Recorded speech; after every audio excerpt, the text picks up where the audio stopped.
Hmm. What happened? No, we're live. Oh, okay. So yeah, you were saying that things are good over there. You got any special plans for the July 4th? No, I mean, a friend of mine does a barbecue every year. I might do that. He didn't do it last year. He might do it this year. Who knows? But if he is, I'll probably head over there. But I don't really, like celebrate it, especially when it's on the weekend. Some years I just celebrate having a day off work. Okay, so no days off if it's on the weekend.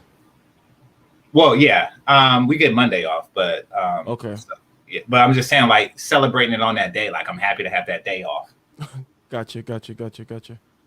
Do you celebrate things in general, like let's say birthdays or the other things? So you're a celebrator. Oh yeah, I'm a celebrator, definitely.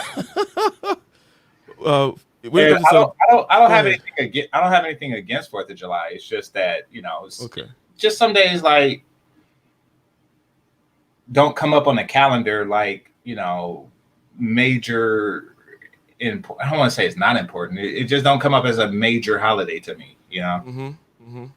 Mm-hmm. Like Veterans Day. I mean, I don't have anything against veterans. It's just that I don't list it as a major holiday. I All don't know. right. It's, All it's right. funny that way. I don't know how to No. determine which ones to do and which ones not. I just yeah. Mm-hmm. What Veterans about Day. you? Um. Not So I'm necessarily not the much. Fourth of July, but like I'm any. not necessarily a celebrator of or commemorator.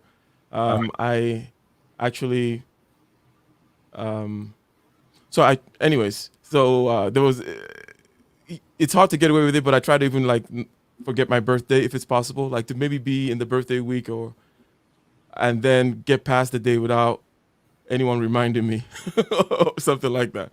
Um, so nothing substantial as far as the reasons why. It's just a different psychological game I'm playing with myself, right? So Wait a minute. What do you get if you win this game? You're telling me that you deliberately just devalue the importance of your birthday to like what do you get if you win yeah, this game? I'm curious.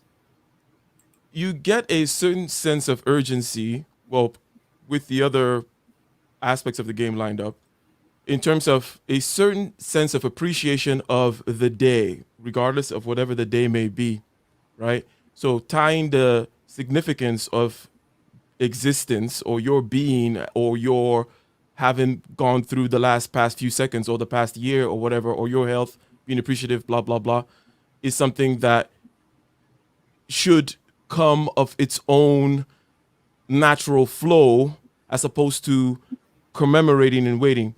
I do understand the importance of ritual, right? But I'm trying to take away the emotional. It's almost like a drug or something like that. I'm trying to take it out and spread it out. I'm trying to remove a particular uh, hurdle from the ease at which one gets at flow state. Now, I don't.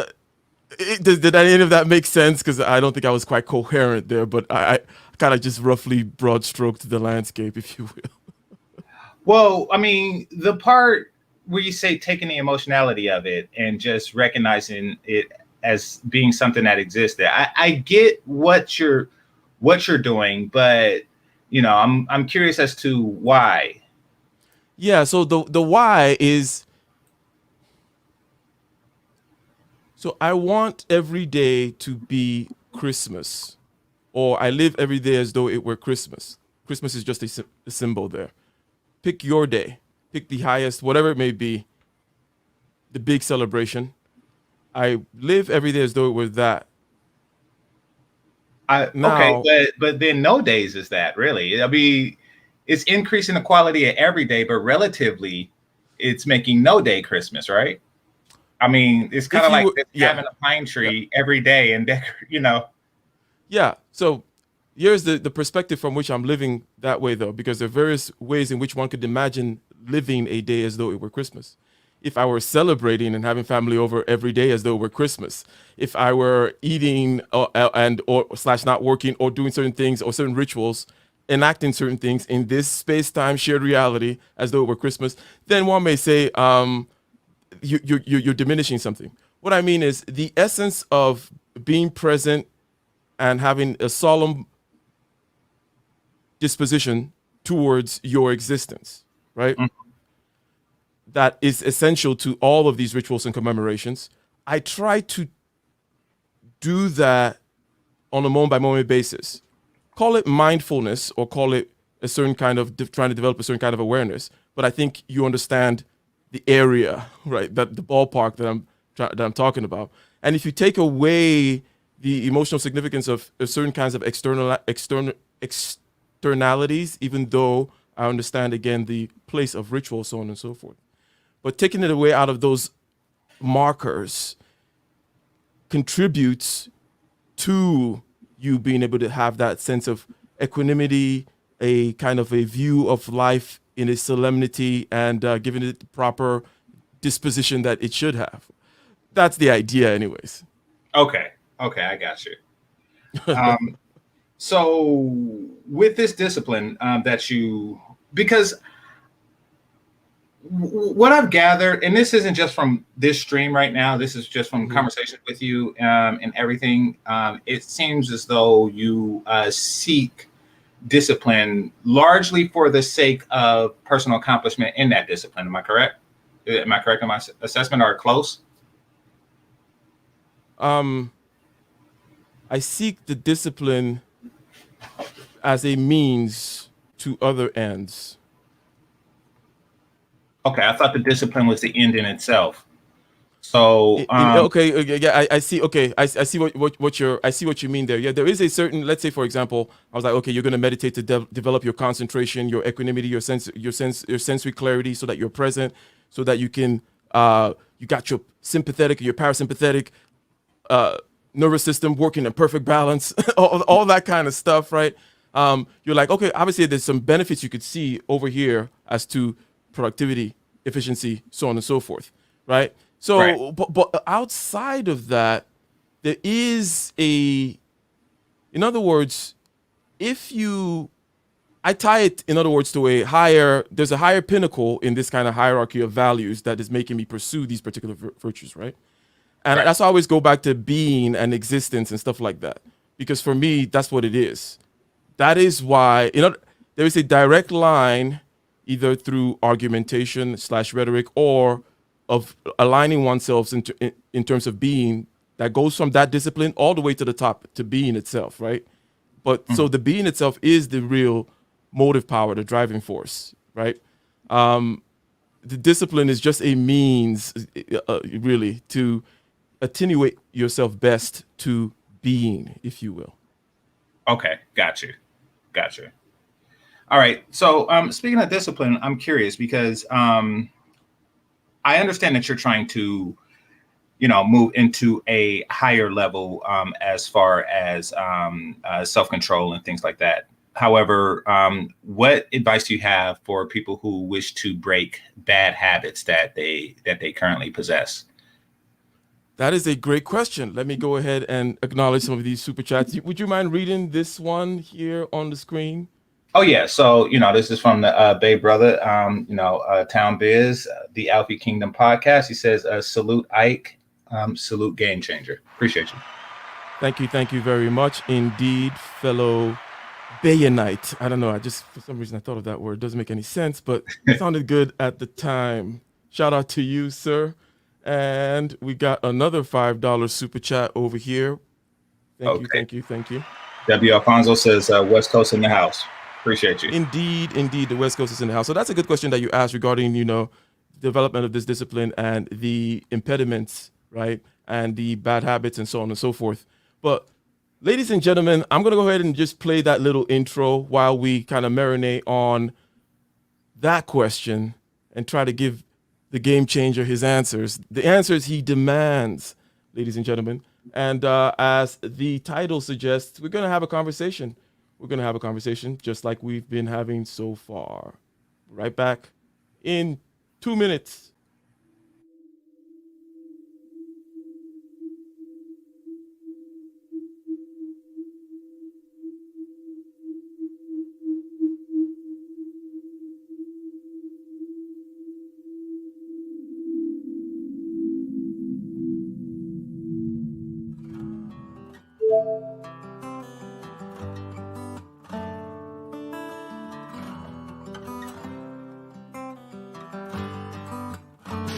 in the den of iniquity. Vicinity no pretty, calamity fi hit we any moment. What's a pity? Tomorrow never certain. What dwells behind the curtain? The face of evil lurking with that shifty eyes averting. It's not a steady bubble, that either pop or topple. Many will fall and stumble. Let the dozers gather rubble. From LA to Colorado, Guinea to Burkina Faso. Cannons could breach the towers and the troops will storm the castle.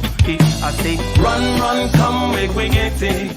Because the peace that is bestowed upon the meek is overrated. So run, run, come, make we get it. Calling all your daughters and your sons, we come fi get it. I say, run, run, come, make we get it. Because the peace that is bestowed upon the meek is overrated. Lord, run, run, come, make we get it. Calling all your daughters and your sons, we come fi get it. With the rubble steady rising, and hearts are compromising. Convictions here are stifling, making evil appetizing. The fists are steady forming, and countenance is falling. Defenses are withdrawing, possibilities are falling. In these your circumstances, evil will make advances. Pick up your sword and lances, and be sure to take your stances. Victory is never promised, the battle is upon us. Gather the brave and honest, and the righteous in your corners.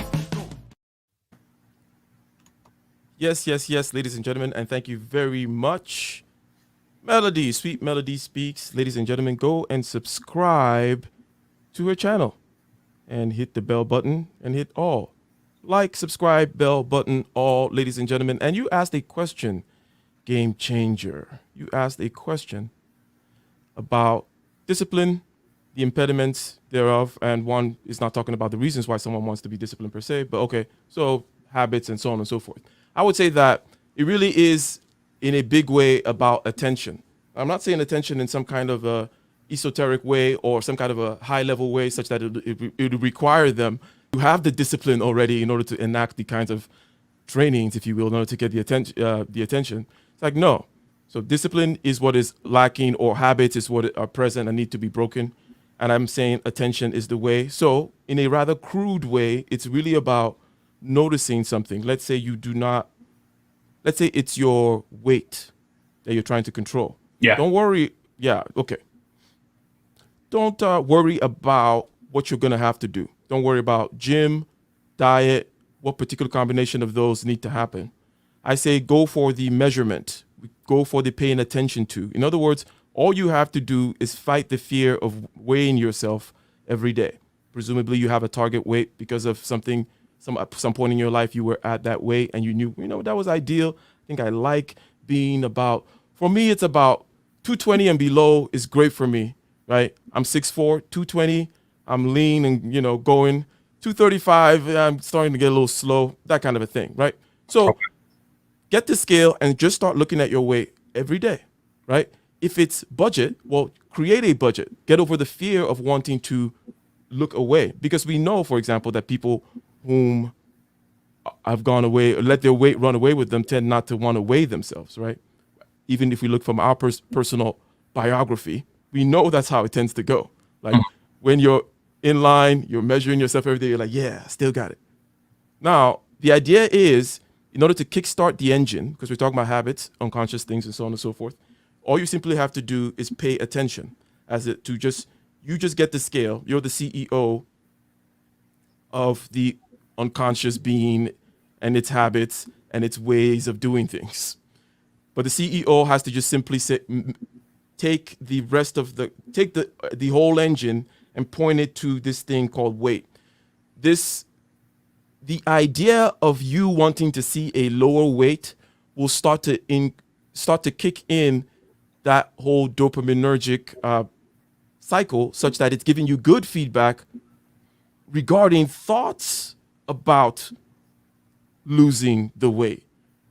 So it's like the organism wants to see a lower weight. You already put the attention there, and it gets it. Right? Everything has got it now. CEO got the scale, put it down there, looking at it. We all know no one is fooled here as to what needs to happen, right? So it's like you're gonna get good vibes about things that bring that weight down every day. Even if I'm saying, don't worry about the weight, don't worry about what you're gonna do. Just keep looking at it, and you're going to start forming through this kind of dopaminergic trick you're playing on yourself simply by paying attention, better habits or kicking away old habits, getting this extra help from your unconscious, if you will. Okay, I see what you're saying. And I get it, but it appears as though it's coming from an already disciplined mind. What you're saying is that your higher brain functions can control the action or the reward center of your lower brain functions.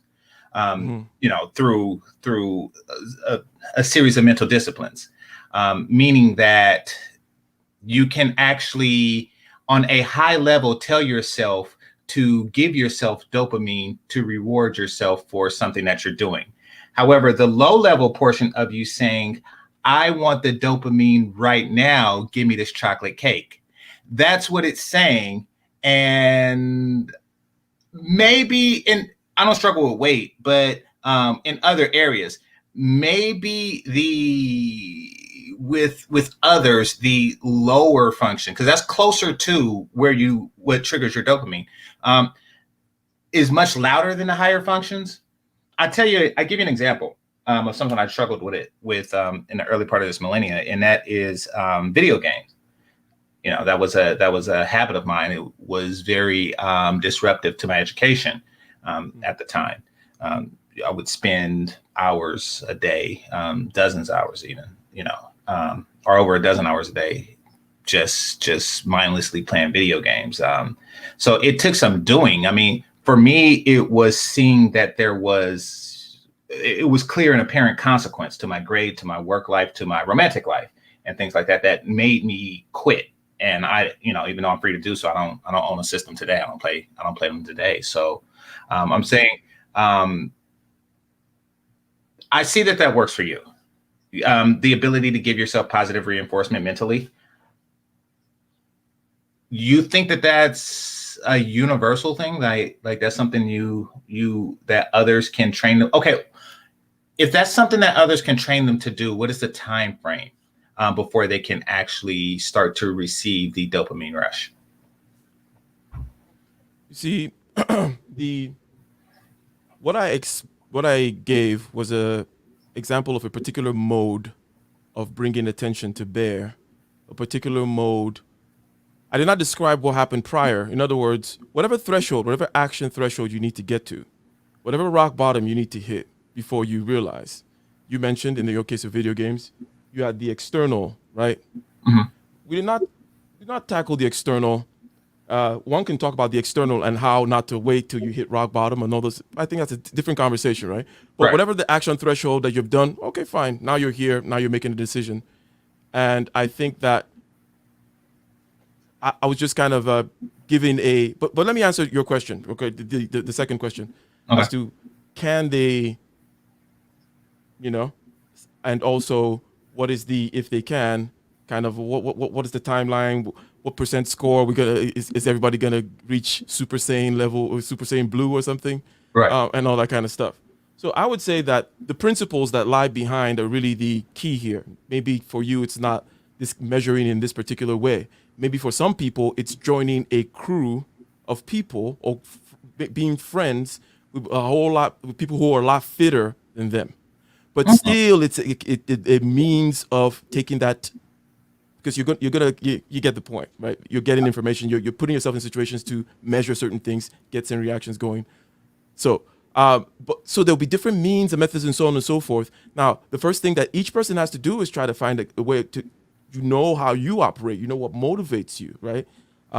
Maybe I described a rather introverted self-starter way. It's, okay, I'm going to just take this and I'm going to get this measurement. I'm going to stare at it for a week and that kind of.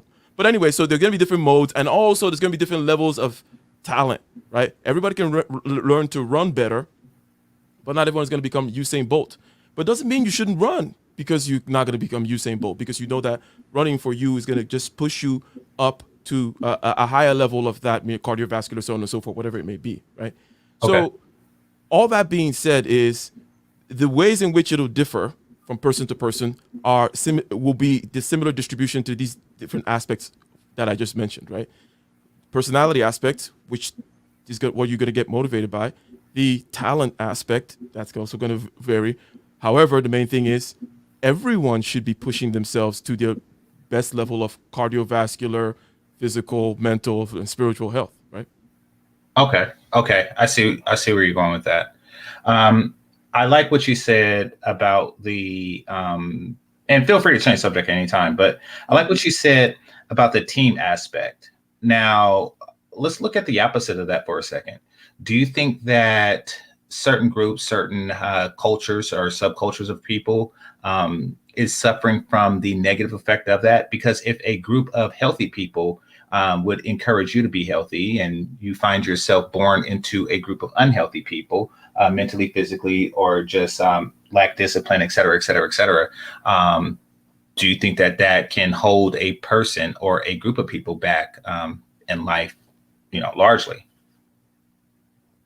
Yes, it definitely can, and it can on a. I'm sorry, what did you say?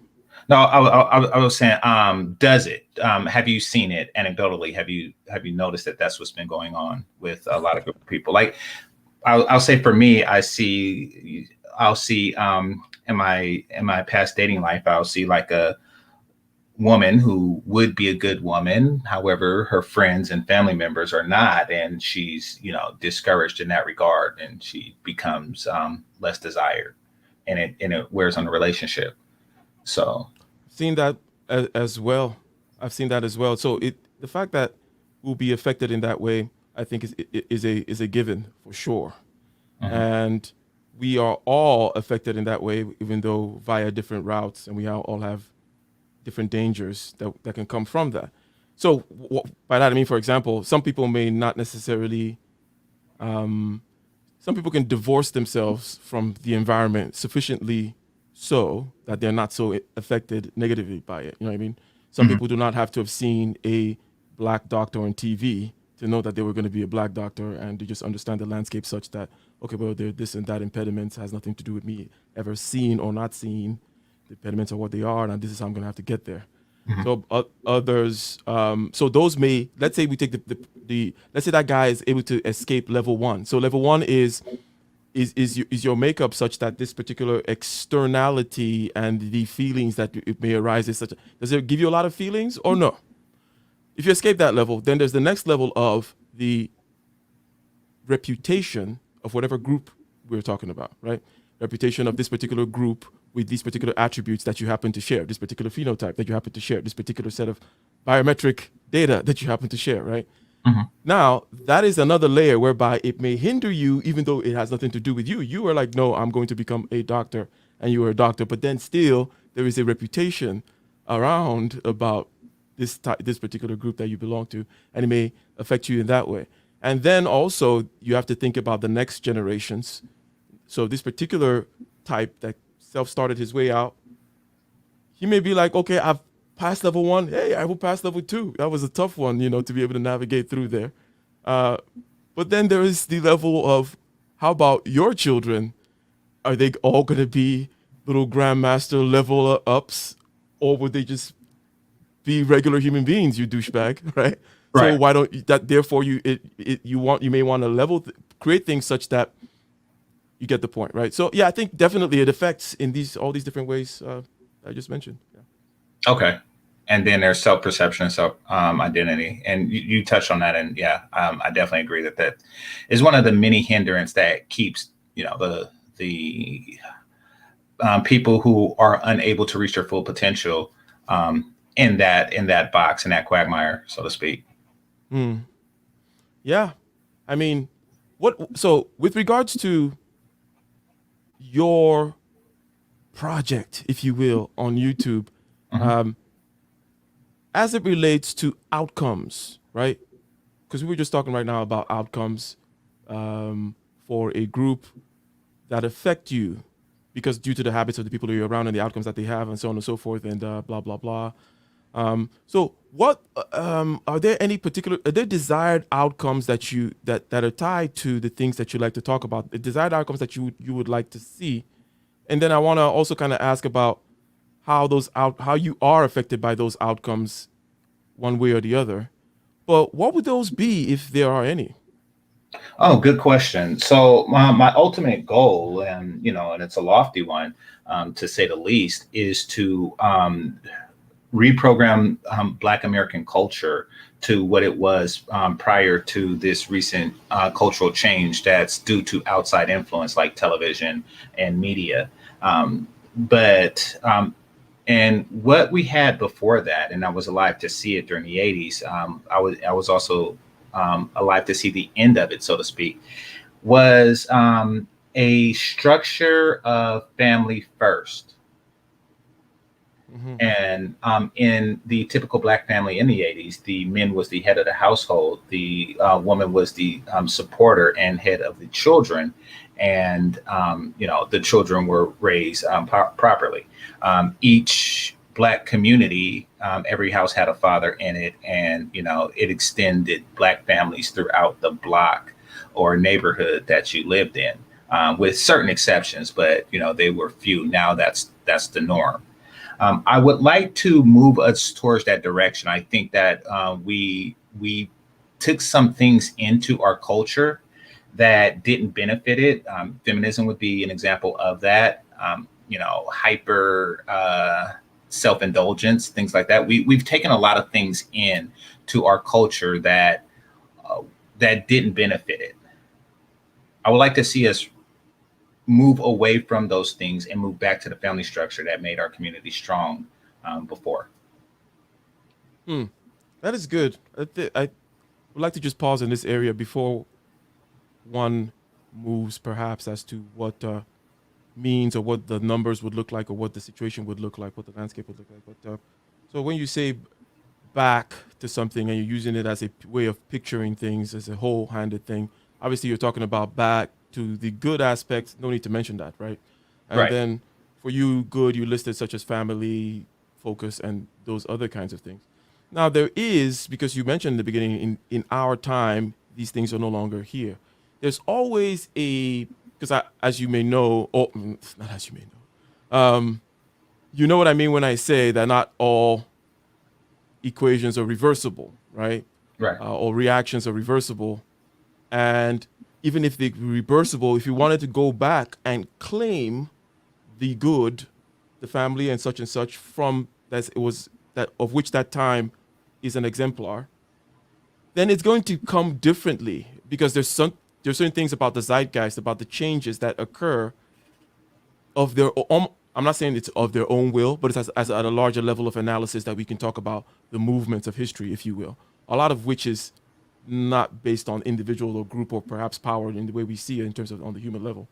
But what ways would it look like? Or do you agree to the difficulty in the sense that there is a part of the zeitgeist that you cannot move back? And even if the reclaiming of these particular goods will need to go through a necessary transformation such that they may look different. Does any of that make sense? It makes perfect sense. And no, I do understand that it's never going to be exactly like it was. Things going to change naturally. The psyche of the individual as well as the temperament of the group is always going to be in flux. These changes are natural. The changes that the African American community went through altogether is unnatural. It's artificial. It's a product of outside influence, and by outside influence, I'm primarily referring to television. We have been told who we are by television in order to make us consumers. That's the purpose of it. That's why there's commercials and things like that. We have been told who we are, and we have become who others want us to be, and that is hyper consumers. And in order to do that, they had to make consumerism more important than family. And that is something that has successfully been done. So I don't really mind a gradual change because that's necessary to compete with times and to adapt to changing times. However, a unnatural shift in a completely unnatural direction is something that, I have to push back against. And that's one of the purposes of my channel. I should say that's a primary purpose of my channel. I see. You mentioned a particular medium there, television. Mhm. Perhaps you mean mainly its past influence, right? Like when it was doing its thing in the 80s and 90s, right? True. in addition to the current, at least attempt to influence it. I think people really underestimate how much of an influence television have over our lives. But, it's not a coincidence that a 13-year-old young black man in Oakland is wearing his pants in the same manner of a 13-year-old young black man in Baltimore, 3,000 miles away, that never met. They most certainly didn't get that influence from each other. So they had to have gotten it from a universal source, and that is, the open media. So yeah, it influences our culture, which is fine if it did so in a good way, but it's not. Okay, so there's got to be something. So now that TV has changed, morphed, moved on, what exactly is it? TV affected every group equally. What were any weak points, perhaps, that made it such that TV was able to grab hold of one group more than the other?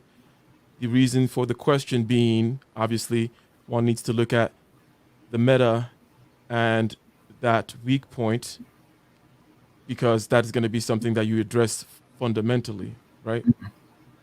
It didn't really affect every community differently, because it's a matter of the magnitude in which you watch it. Our community watched more than any other group. In fact, the less you watch, the more prosperous your group is.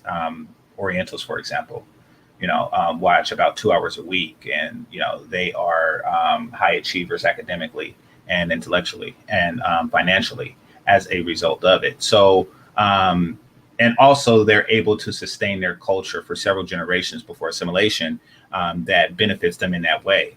So yeah, it's really the amount that you watch that affects you. Also, we have to keep in mind why a lot of cultures don't really watch it as much. I'm not saying that they're on a greater level of discipline or something like that. I think that really is just a language barrier. Like, why would a person whose primary language isn't English watch it? We have the misfortune of being not only having a primary language of English, it's our only language, that combined with poverty, meaning that, you may not be able to afford extracurricular activities for your kids, and this is a cheap way to entertain them, is going to make TV, a more important part of the poor Black culture. I see. Let me take a step sideways here in this landscape. Okay. Let me ask you. I described at some point that this demarcation between someone who needs to see a certain type represented in public in order to get into gear and feel like they can also achieve in certain other kinds of things that is necessary for their homeostasis and their equilibrium. And then there's another type, perhaps, doing something else. Now, generally speaking, where would you fall in this spectrum? Were you one of those that needed, again, to see external examples, that way you can know, or could you intuit and think of, the good, the better, and what it would be like to be different things, and the kind of person, therefore, that you would want to be like, regardless of examples? Okay, so I would say that I'm definitely the latter. I didn't really need to see it to have that desire. What I did need, however, I needed to see it to understand the magnitude of it. Meaning, it's one thing for a young person to not really actually have to see a Black doctor to want to become a Black doctor. It's another thing to understand what it takes to become a doctor. And that I'm the type of person that would have actually needed to have a doctor as a mentor. And I'm talking about a physician, not simply a PhD. Like, if that's your goal, maybe, whatever field of medicine that I would be in. It would help to have had a mentor to understand the magnitude. It's like, okay, I just get good grades and, one day I'll be a doctor. It's not really, it works well in theory, but you really need to, speak to someone in that field. Or at least I should say I need to speak to someone in that field. So how about the other level? Because this is the direct attack level 1 that I described earlier. On the other level, when it comes to the reputation, have you seen that affect perhaps opportunities, judgments, little hurdles, little things, perhaps microaggressions, game changer, that you had to overcome or see or spot? Or do you do you overlook those things, generally speaking? In other words, what is your relationship to level 2, this social / group reputation? It's a hindrance, but it's at least the people that I come across in life, they're able to separate the individual from the culture. And that could be out here, we're highly diverse, and the people who were raised here are taught to be a certain way in response to that, to look at the individual, not the collective. So I haven't had too much of that. I can't say that, my ethnicity's poor reputation has hindered me in my personal growth. And I'm sure that there are those who had, but okay. Yeah, good. I can't really say I'm one of them. Yeah.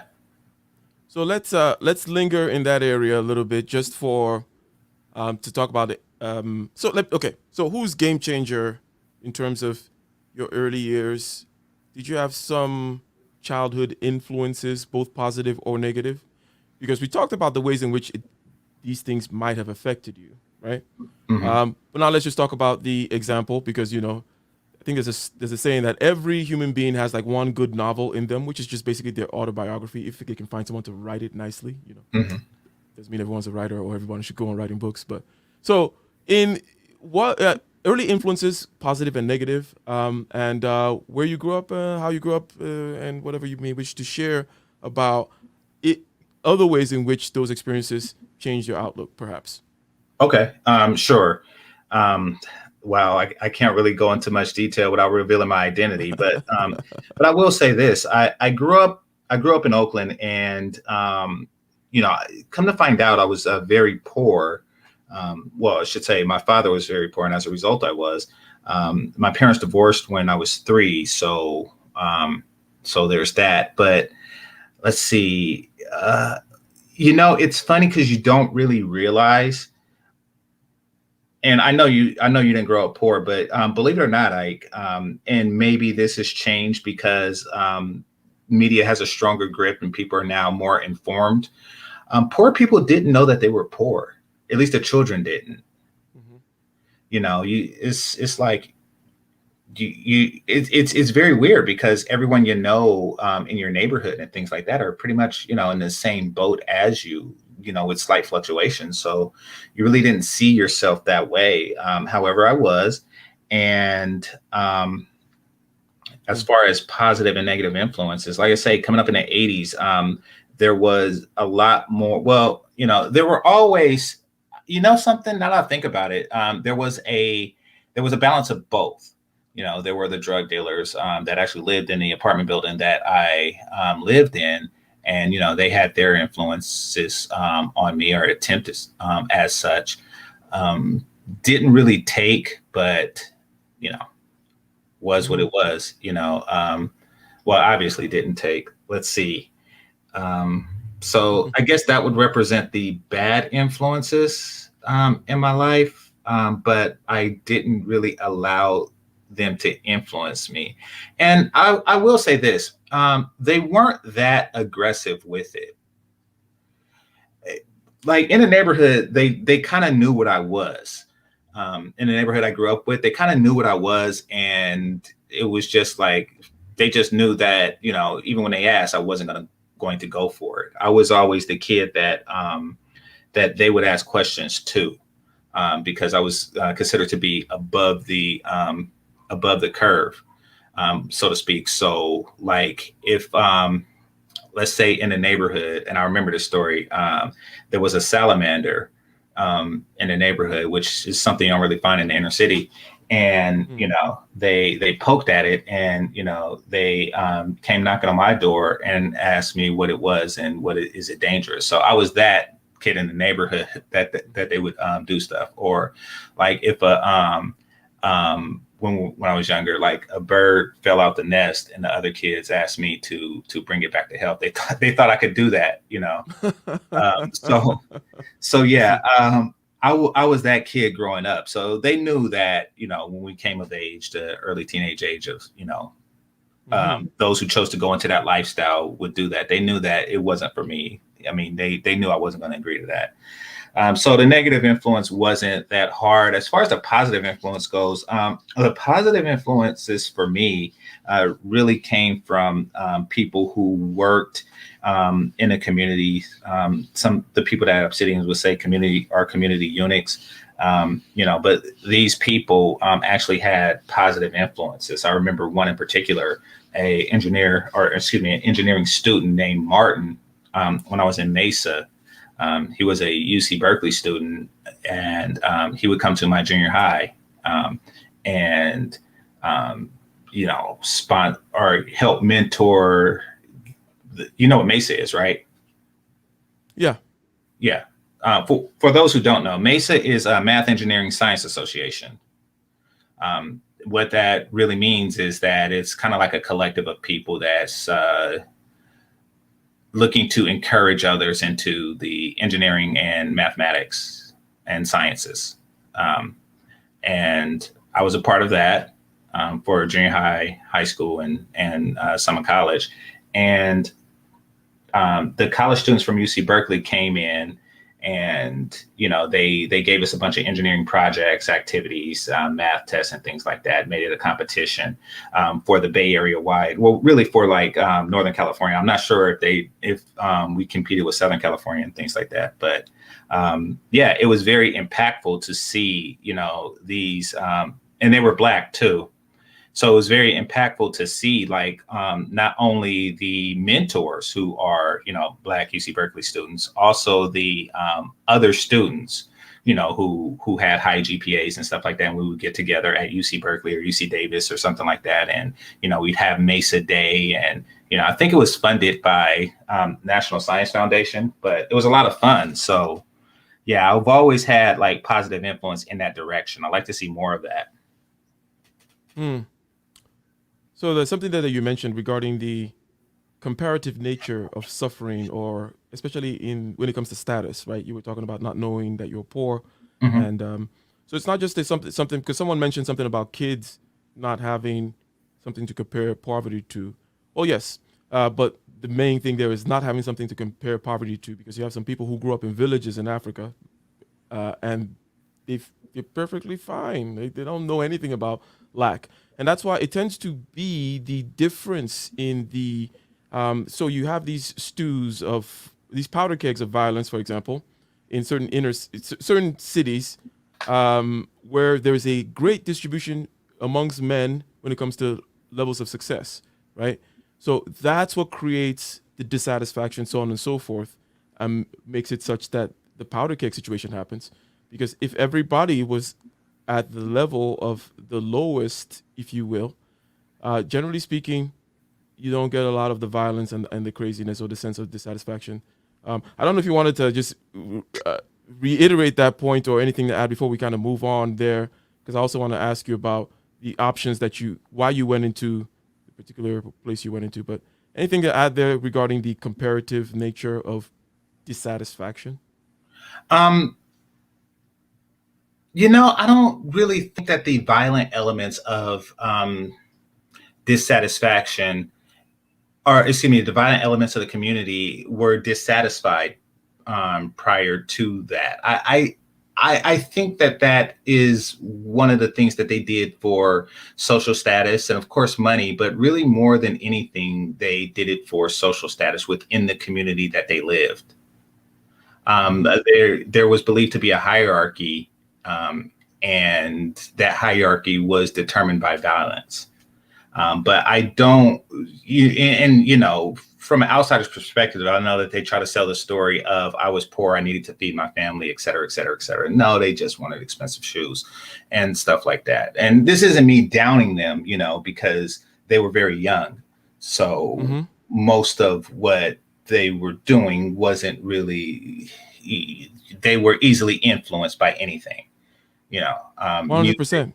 Yeah, exactly. So yeah, I'm not really, you know, so let me try to create a synthesis this way, in the sense that okay. you're 100% correct, right, at that level of analysis of the individual, but also it is a prediction that could be made where it's like, hey, I bet you, Game Changer, find me a city, high population with young men there, and then difference in income high.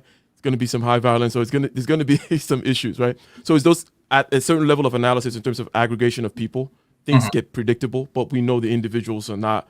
It's not because of poverty. You know what I'm saying? It's a yeah. You can make these kinds of yeah. So well, I mean, poverty is a side effect of being easily influenced, and there are other side effects to that. In a country like this one, it's violence. You know, I mean, however, you know, throughout the world, you're traveled enough to know that that's not necessarily the case, and everywhere. Like, you know, poor people aren't necessarily more violent.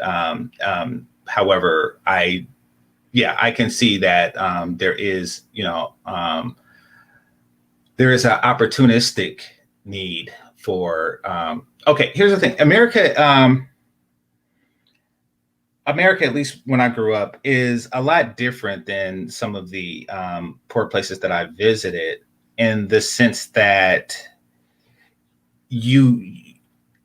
you're not going to starve, and there's an understanding of that. There's a maximum low. There's a cap on exactly how low you can go. So yeah, it's very unique in that aspect. That being said, because there's a bottom to the amount of poverty, there really isn't a need for the violence. The violence that I noticed came for like young men or even women who just wanted to create street credibility. You know, they didn't want to leave the world outside of the impoverished community that they that they live in, because it becomes a big fish, small pond thing, and it's you know. I see. Makes sense. Yeah, it's hard to explain the mentality of it. It really is, you know, to someone that hasn't experienced it, or seen it firsthand. But I don't want to leave the impression that, you know, that these young men and women were poor and they did it because they want money, because they're still poor.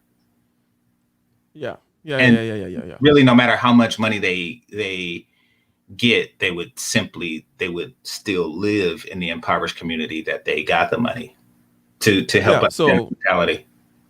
The theory would go thusly.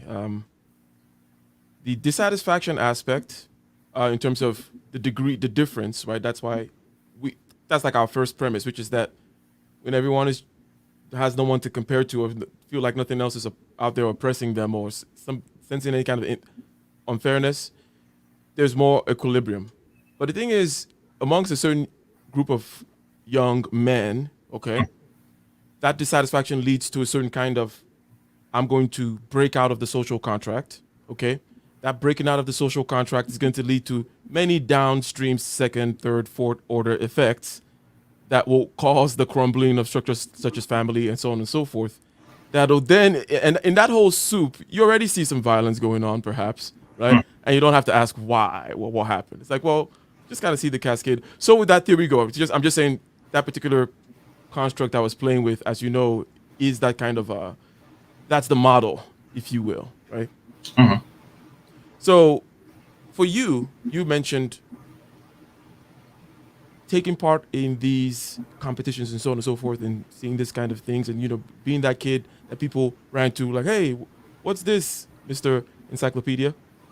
Now, what were the career paths that were open to you? Because you already said that you didn't necessarily, you had in mind that you kind of map things out without necessarily seeing the intermediate space, you can kind of imagine like what you may want or what is suited to you, and also the pathways that are available. So, what were the pathways that were available, career opportunity wise, and why did you choose the line that you went down? Oh, good question. So I always knew that I was going to do something in the sciences. Didn't know what. I started off chemistry, because I don't know. I wanted to mess with medicines and discover new things, and that felt to me at the time. And this was like in high school.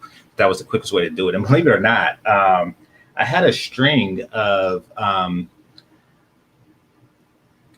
chemistry teachers and professors in high school and first year of college that I don't want to say that they were sick, but they had problems that I don't know. I just made a correlation in my mind, like, something like, how come of the 3 or 4 chemistry teachers I had, most of them either had problems or their children had problems. I remember one, her son, she brought her son to class one day, and he had all kinds of like tubes and stuff in him. And when she explained what was going on, she said that, well, he had liver problems and she had to give him her liver. And as a result, he, because he had an adult liver in him and he's just a kid, he had to take in an adult amount of water, and the tubes was to get the water to him. I was like, dang. Now that alone isn't enough to deter, but like you hear enough of stuff like this, is like, someone just stay away from chemicals altogether. So then I went to mechanical engineering, and back then, it wasn't done in software or anything like that. It was mechanical engineering was done on paper, drafting and stuff. And there's certain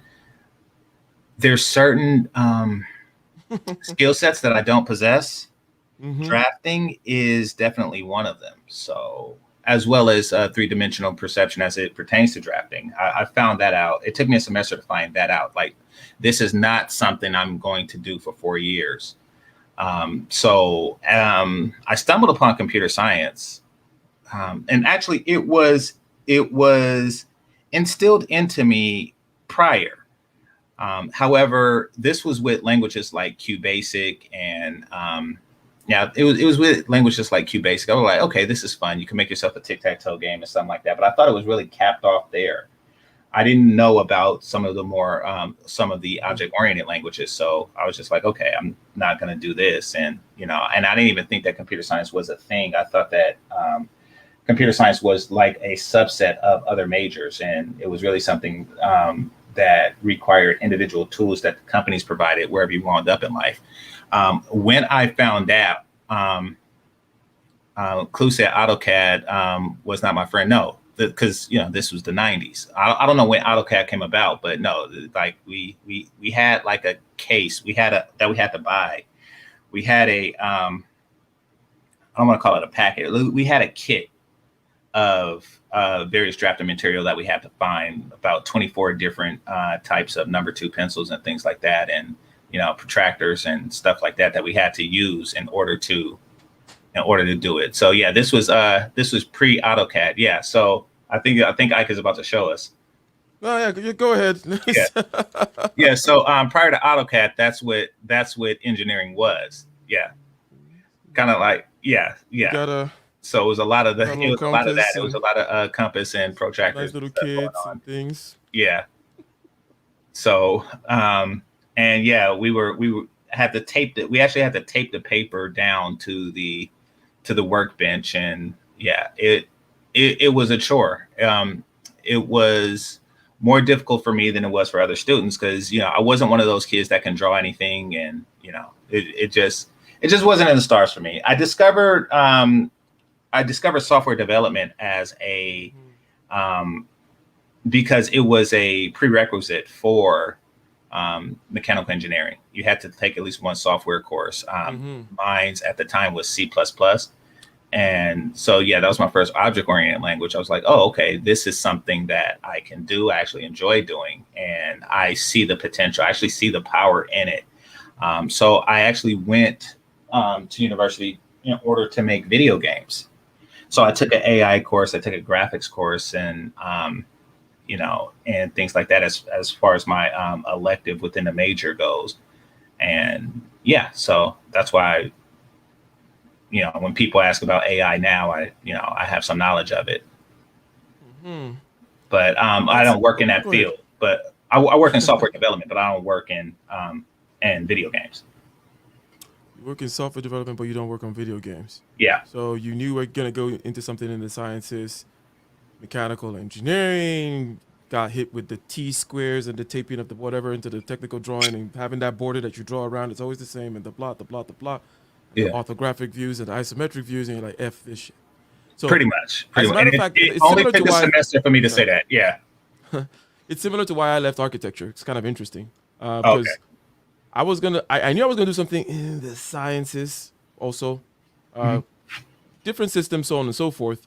But I thought, okay, architecture because I liked physics, and I could always draw that creative person, right?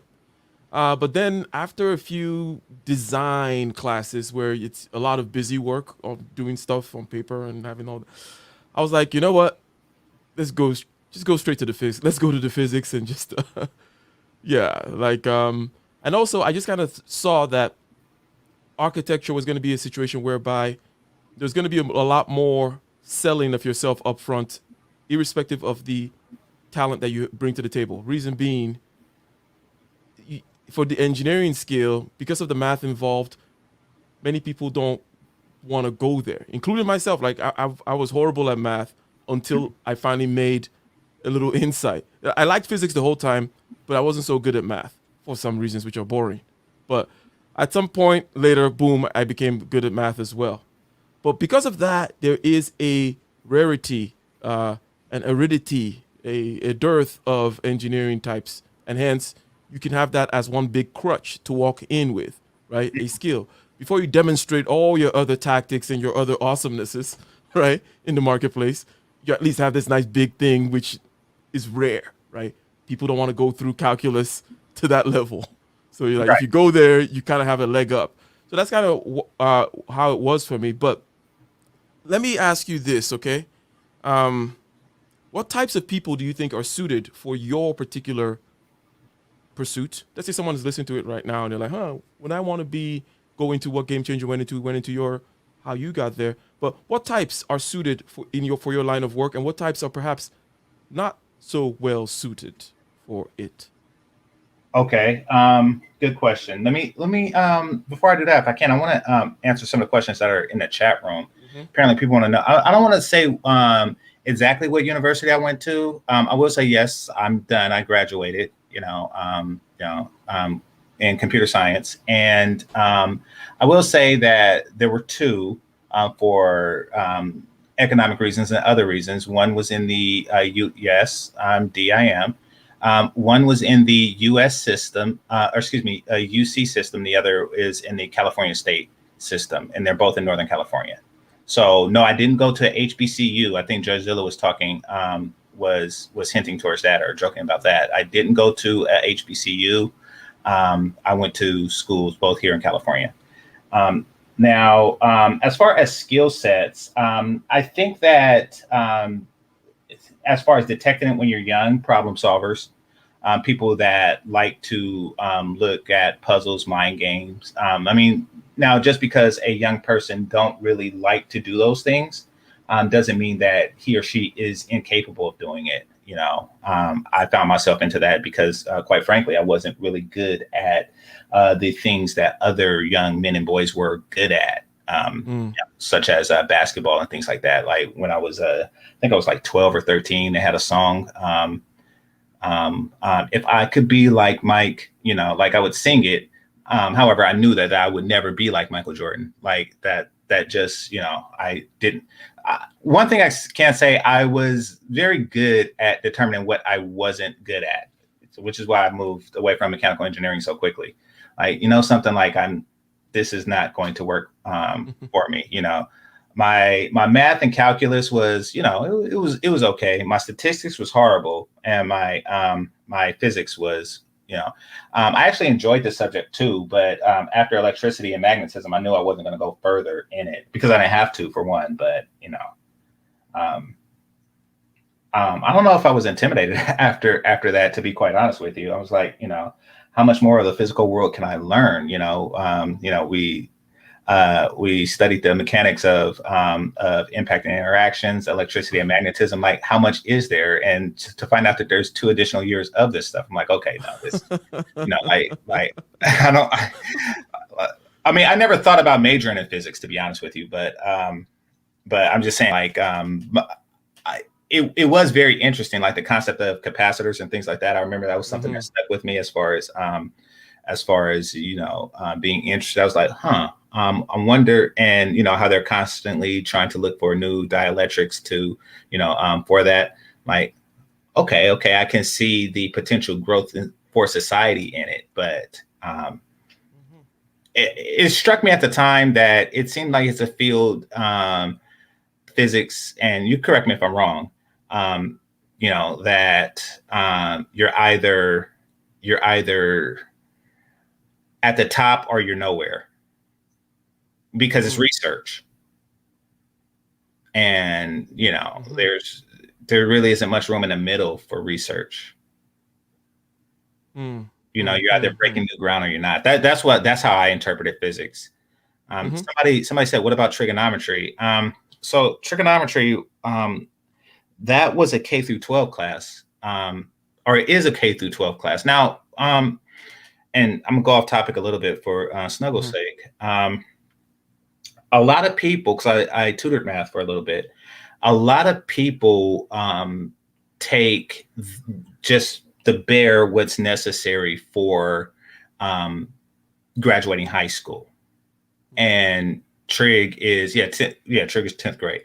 And trig is not even necessary to graduate high school. You can actually graduate high school without never taking trig, unless you went to a private school or something like that. So, and in fact, it's not even required for many colleges. So I didn't have to tutor that much, and I don't really remember much because trig was high school, it was a long time ago. I remember it as it applies to other maths. Don't get me wrong. I do know. Trig was my saving grace because really, because of the visual nature of it. It was the one thing that I was still like, you know what?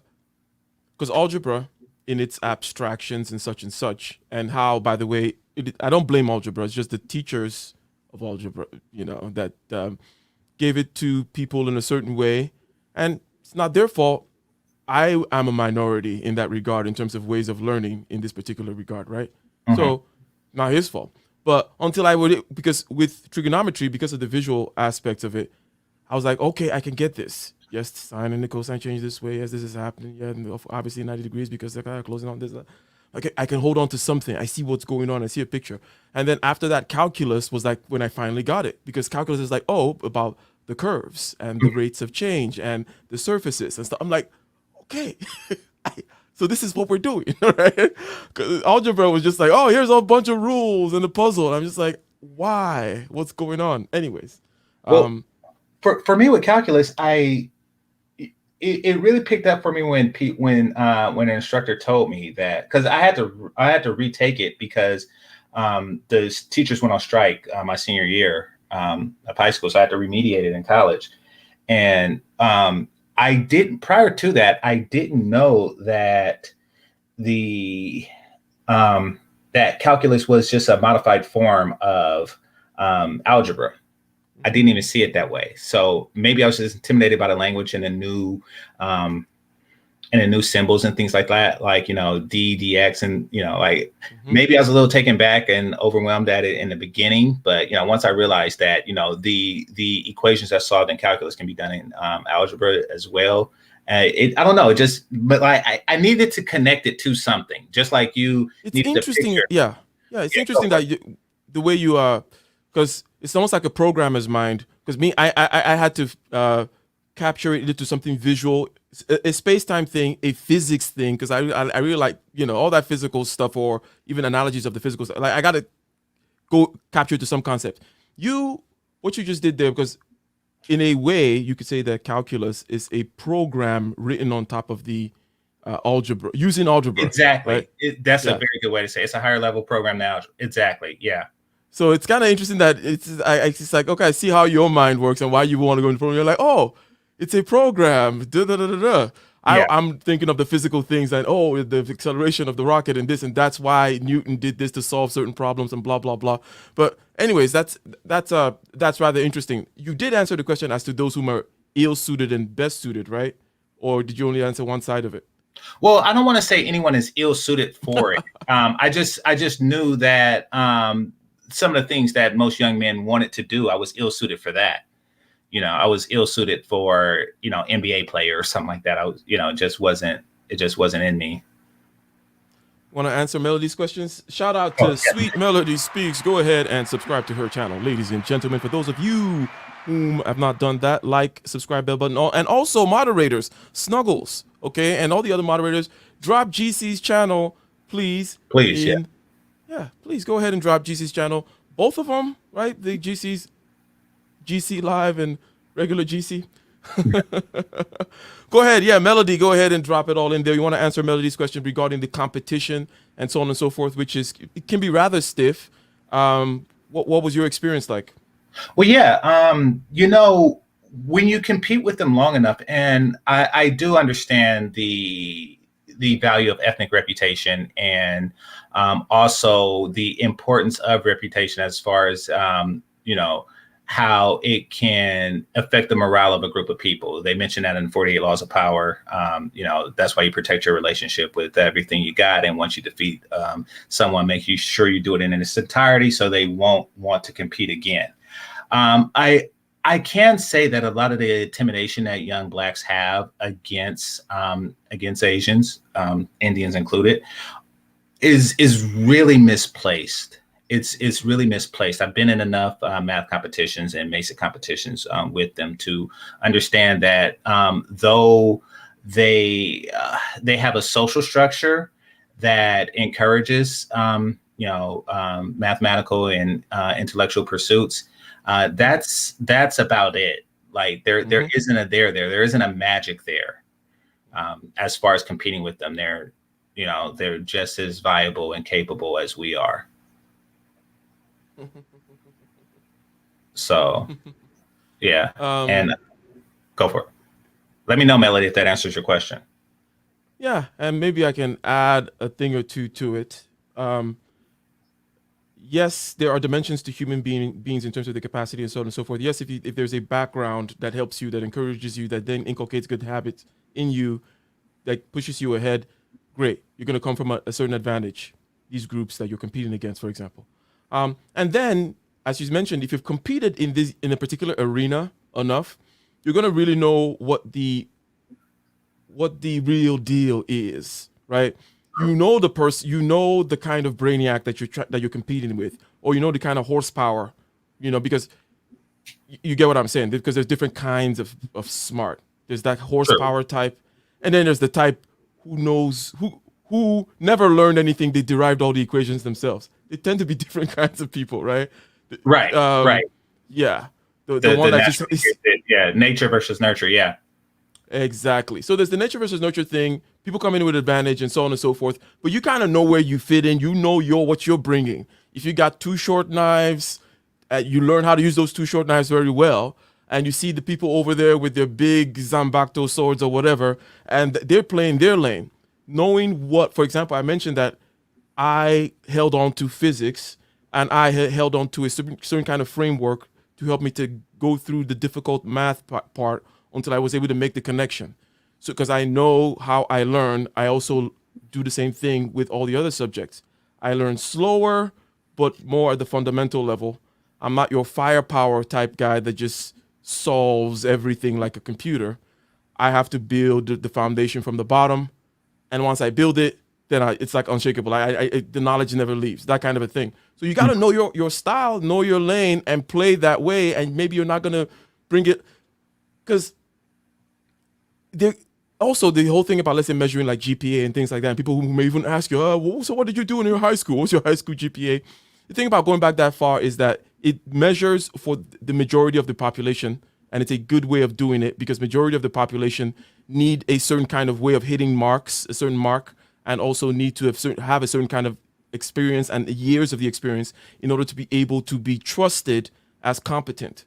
Now, there's a certain other type whom may not get the 4.0 GPA. They're more of the rakish type, a little bit of a rogue, a little bit blah blah. More on the naturally gifted end, right? Where they're like, class and all this kind of stuff.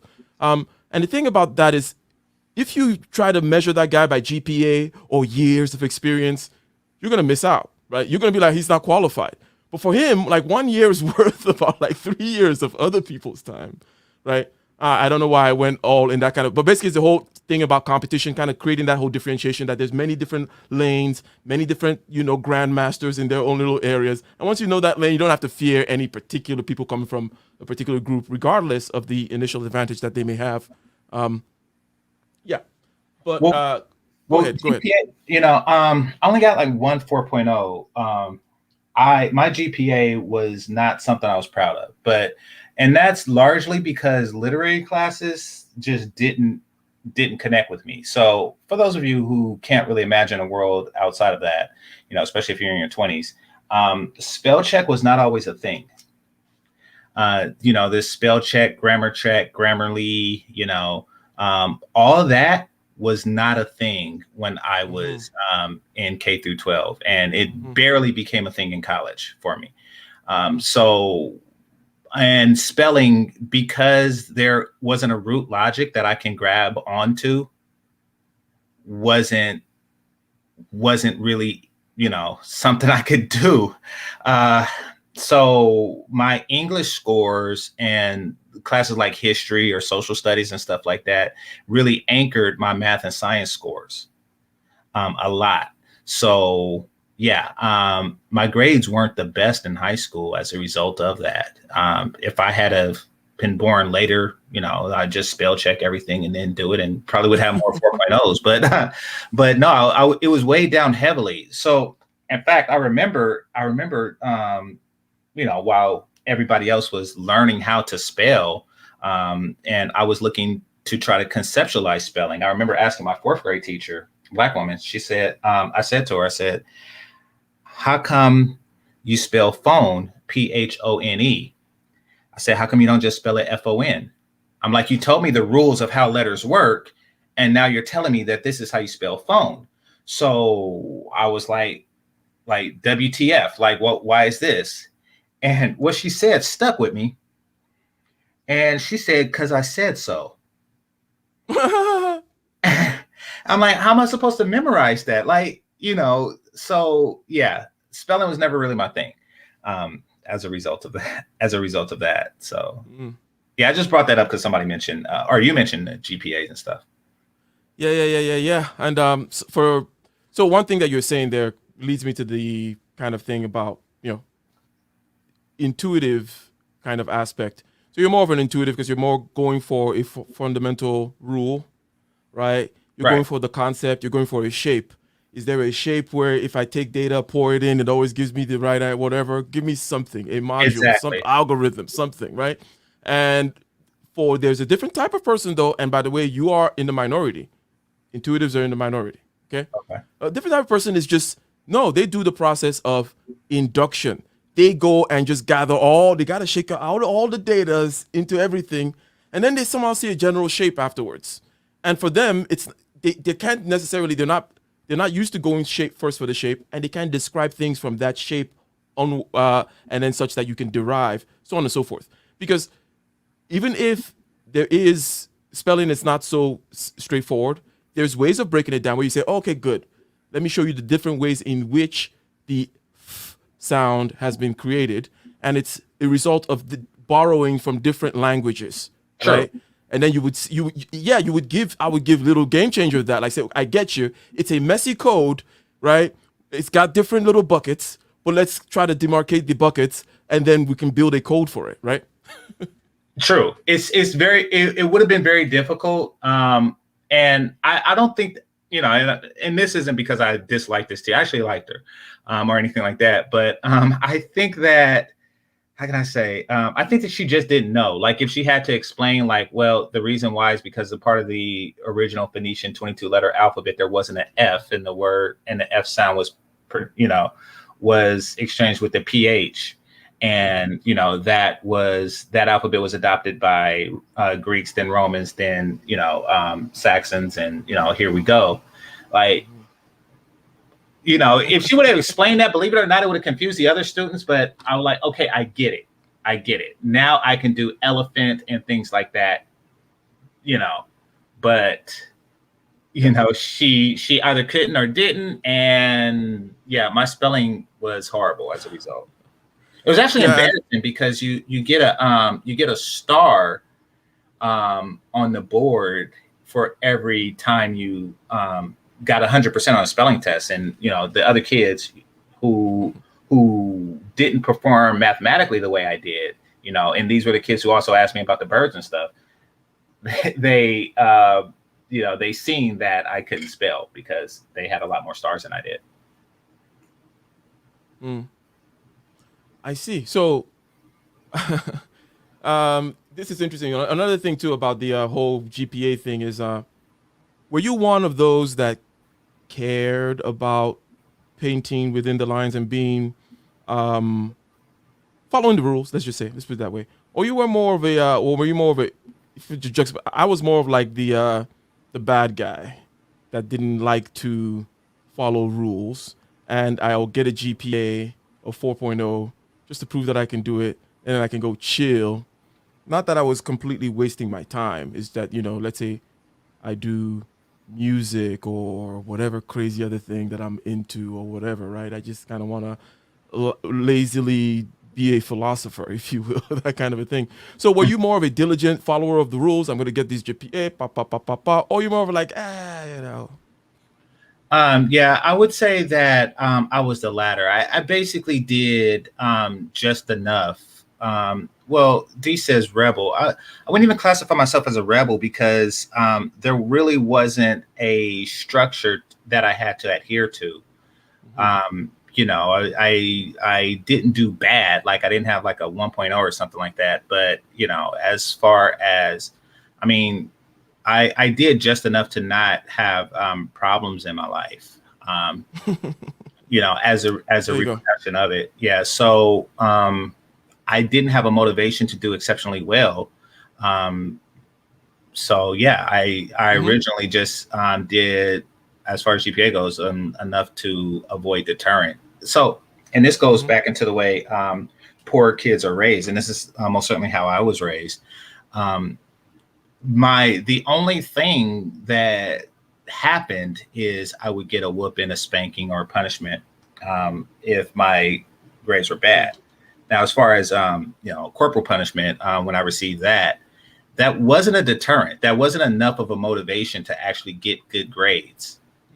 Logically speaking, it's like I can play for 9 weeks and just take a 1-day ass whoop. And I actually thought this when I was in grade school. Like, I'll just take it, I'll have fun now and take a whooping later and then have fun again. So, that's not really an effective deterrent. Had my parents said something like, if you get high marks, we can go to Great America or something like that, then maybe, but yeah. So that was, I just didn't have it. In fact, junior and senior year, my dad, he just stopped looking at report cards altogether. So, it's pretty much, whatever I wanted to get. So, yeah, and there are various paths to get to his particular decision, right? If I were to do that, it would be because I'm like, okay, I evaluated this kid. I think I get him.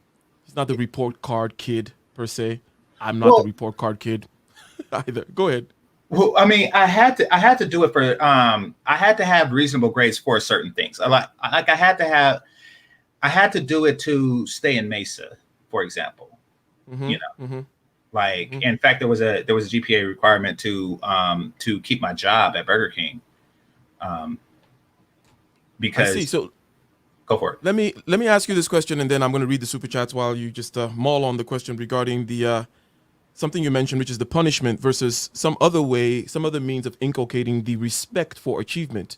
Because you said that if perhaps there was another carrot, you're saying if they used a carrot rather than a stick, perhaps it would have worked better for you, or perhaps something about the right combinations of carrots and sticks, right? So there's that aspect. But there's another aspect where perhaps is there not inculcating the respect for achievement in and of itself in some kind of a way whereby you know that this is what is respected and this is what garners you respect amongst these people, gives you positive attention amongst these people. This is their God, their thing, right? And then anyway, so while you think about that question, this brings me back to memories. I miss college, says Clue. Thank you very much for the $5 super chat. So, going to rush through these real quick. I believe I see Blind Guy, his wife, their life. Thank you very much. $20. Again, another sponsor for the show. $20 is the sponsorship category. And I will remember to put your name in the description right there. Blind Guy, his wife, their life. Check out their channel. I'll be there next Friday. Yes, so, says salute. Now, what else? I think I saw a couple more. Snuggles is out here talking about $5 super chat goddess. I do not know how to drop channels. Okay. Salute to the lead attorney. Says salute Big Ike, $99.99. Thank you very much. Very, very generous. Very generous of you indeed to come out here and bomb the show like that. I don't have my bomb noise. I don't have anything particularly special. I will play the round of applause and promise you that it is definitely appreciated. So, Game Changer, regarding that question about, well, you know the question, perhaps no need to reiterate it, right? Right. It's, yeah, go ahead and give us the answer. Well, to be honest, there wasn't a positive attachment to getting high grades. At least there wasn't much of it. That one time I did get a 4.0, there was some bragging rights around, my inner circle of friends, but wasn't anything major. In fact, grades weren't even discussed, or GPAs rather weren't even discussed in peer groups unless there's outlier situations, I see. You agree that if it were discussed, like, the people around you talk about grades and it's kind of respected, kind of like, if there was a church of grades around you where everybody kind of knew what was up and what was down, yeah, that would have helped, right? No, absolutely. And that's what I was saying to Melody Super Chat earlier, where, that's the only advantage that Asian cultures have. And I'm talking about the family of cultures from Asia, including India and, Arabic ones and stuff like that. That's really all they have. There's no magic there. They do compare grades and they do challenge each other to be better in that regard. Doesn't mean that if you don't challenge yourself, you won't be able to compete respectively. I see. So, and this is one of the many aspects of the existing Black culture that I want to change, Now, would you have any ideas or given any thought into, or perhaps have a feeling regarding the need for there to be change in the education landscape? Forget the places from where people are coming. Maybe we'll just look at them as human beings and look at perhaps their psychological differences and so on and so forth. Maybe that's an input into how one might consider / change the system. But any ideas into what the question that's on the screen there? The sentiment about change, right? What's on the screen is Melody cooking for the 4th. Oh, my bad. Let me change screens here. I thought I put the right thing, but no, someone was asking about how you would change the education system, or they express a sentiment of like changing something. I'm like, okay, well, what would you change about it, right? Separate from the socio-economic issues which we've kind of discussed. Just regular education. Do you feel like there's a need for any kind of change, and if so, what is it? The change needs to happen in the home. Being African, and trust me, the Africans that I know came here on student visas or they won the lottery. So I kind of deal with the different type than your rank and file. But what they tell me is that as a cultural practice, education from the student is respected far more. Things like putting the books on the floor and, things that we just do here and not even think about it just isn't done there. And that respect, I'm assuming, and you can correct me if I'm wrong, being Nigerian, comes from the family. They teach them to give respect and high priority to education. So I think that is where the change would come from initially. And I think that our society is kind of like bumping our head against the wall, trying to figure that out. That's why there's constant education reforms. But if you don't reform the household of the student, you're going to continue to have the problems because we don't respect education. And I include myself with that. School is just a place to go, is primarily social.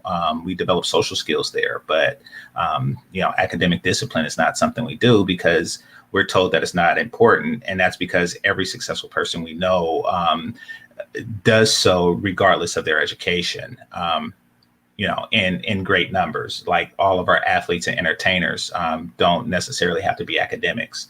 And that's not necessarily true for most of the world. In fact, it's not true for most of the world. It's just not, if you take a place like Brazil, for example, outside of the few dozen soccer players, you're going to have to exceed academically in order to get anywhere. That's not necessarily true here in the States. So it's a respect for education that has to change.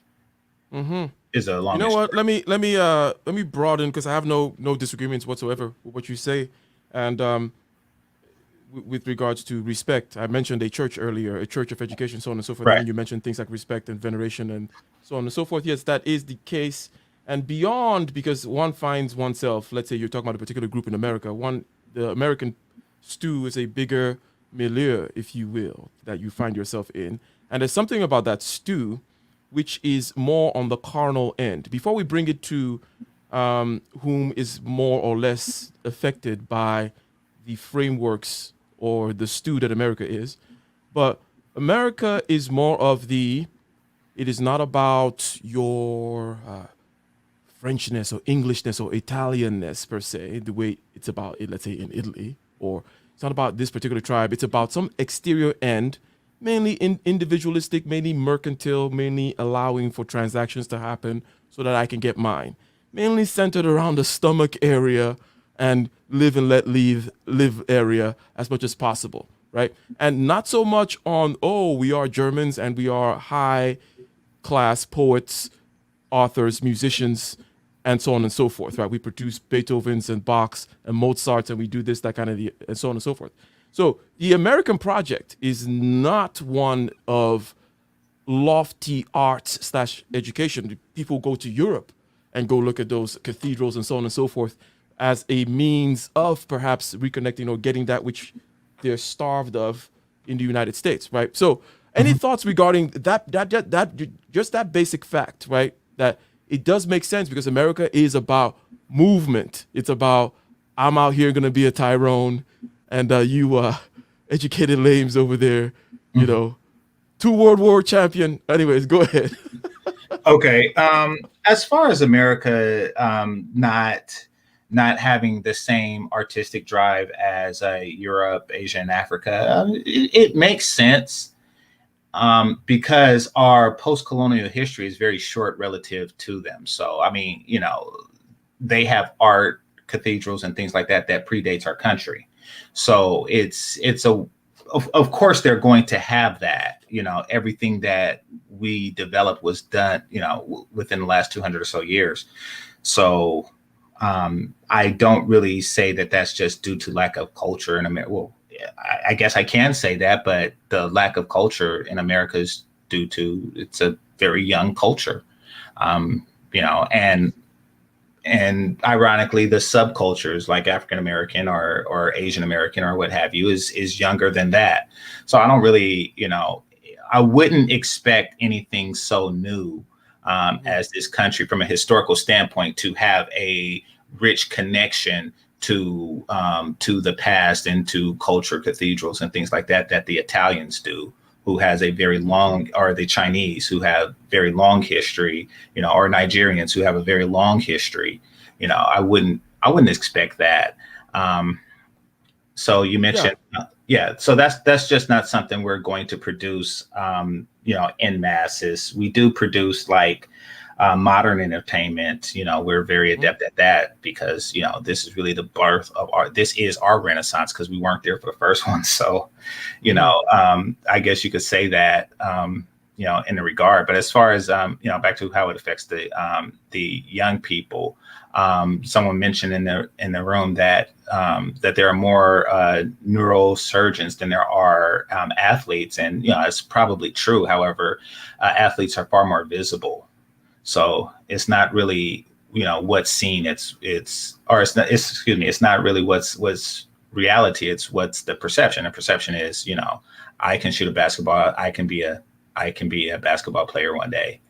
Versus may we pause here to address and perhaps solidify the fact that we have mentioned before that you do not need to see more neurosurgeons, but it is the case that most people do need to see, or they have more of that need. It's kind of part of their psyche diet, that they have to do that for equilibrium.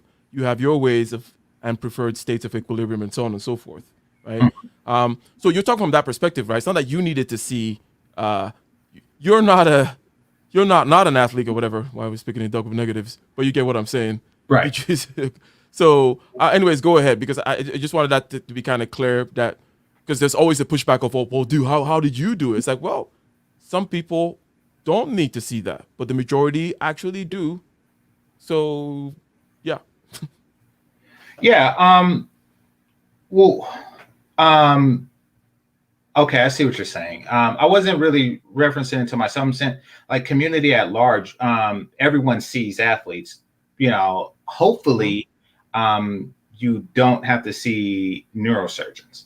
I may have seen one and not known it, and I hope to never have need to see one. Because that would mean that myself or my family is in the need of a neurosurgeon, and that's not a good thing. But I'm saying like society as a whole,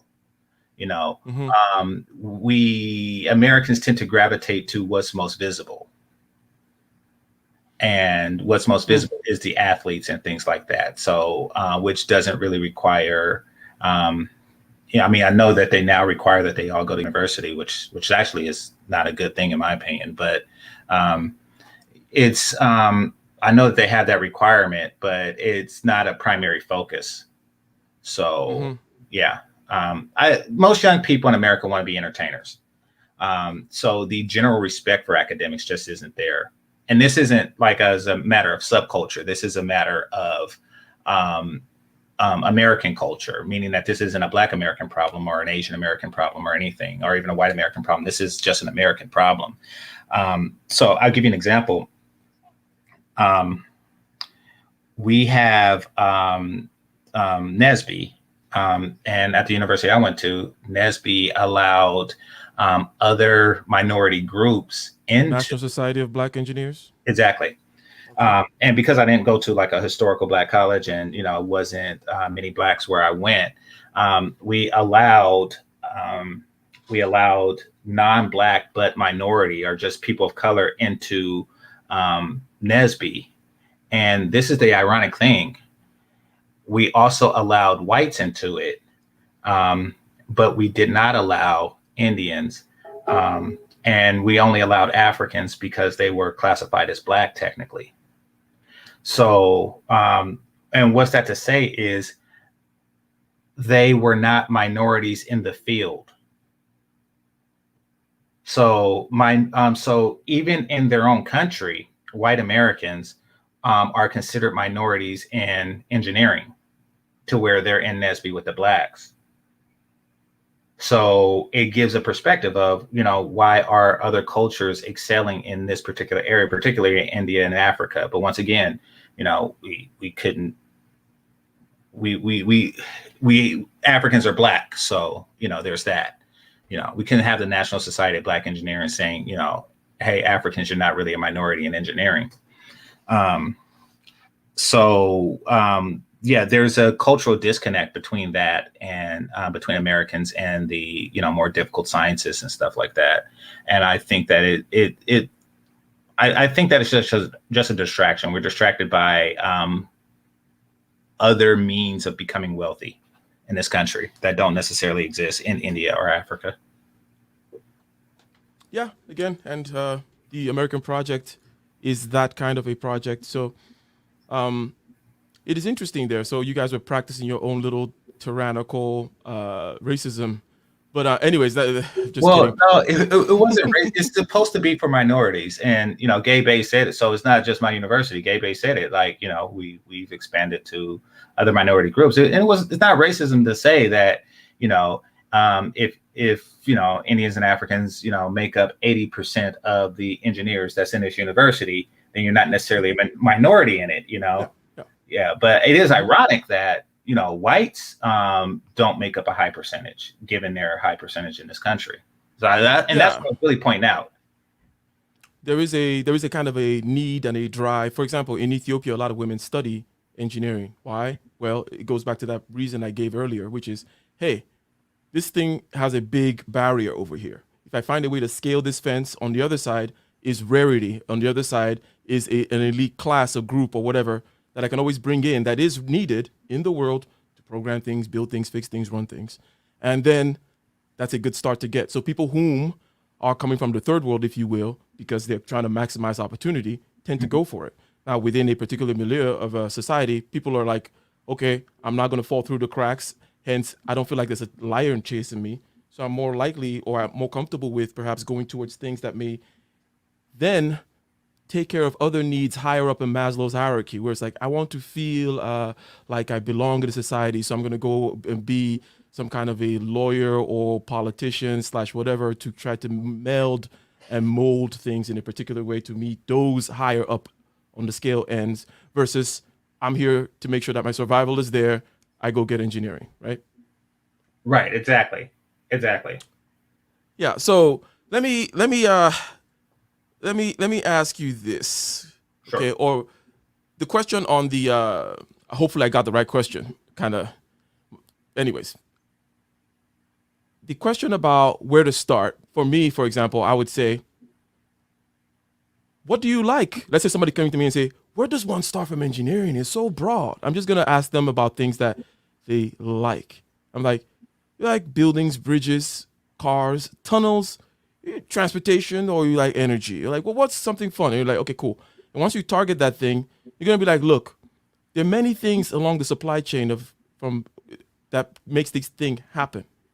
Do you like to build it, supervise the building of it, design it, supervise the designing of it, or would you like to be within the supply chain? Do you like to operate big machinery?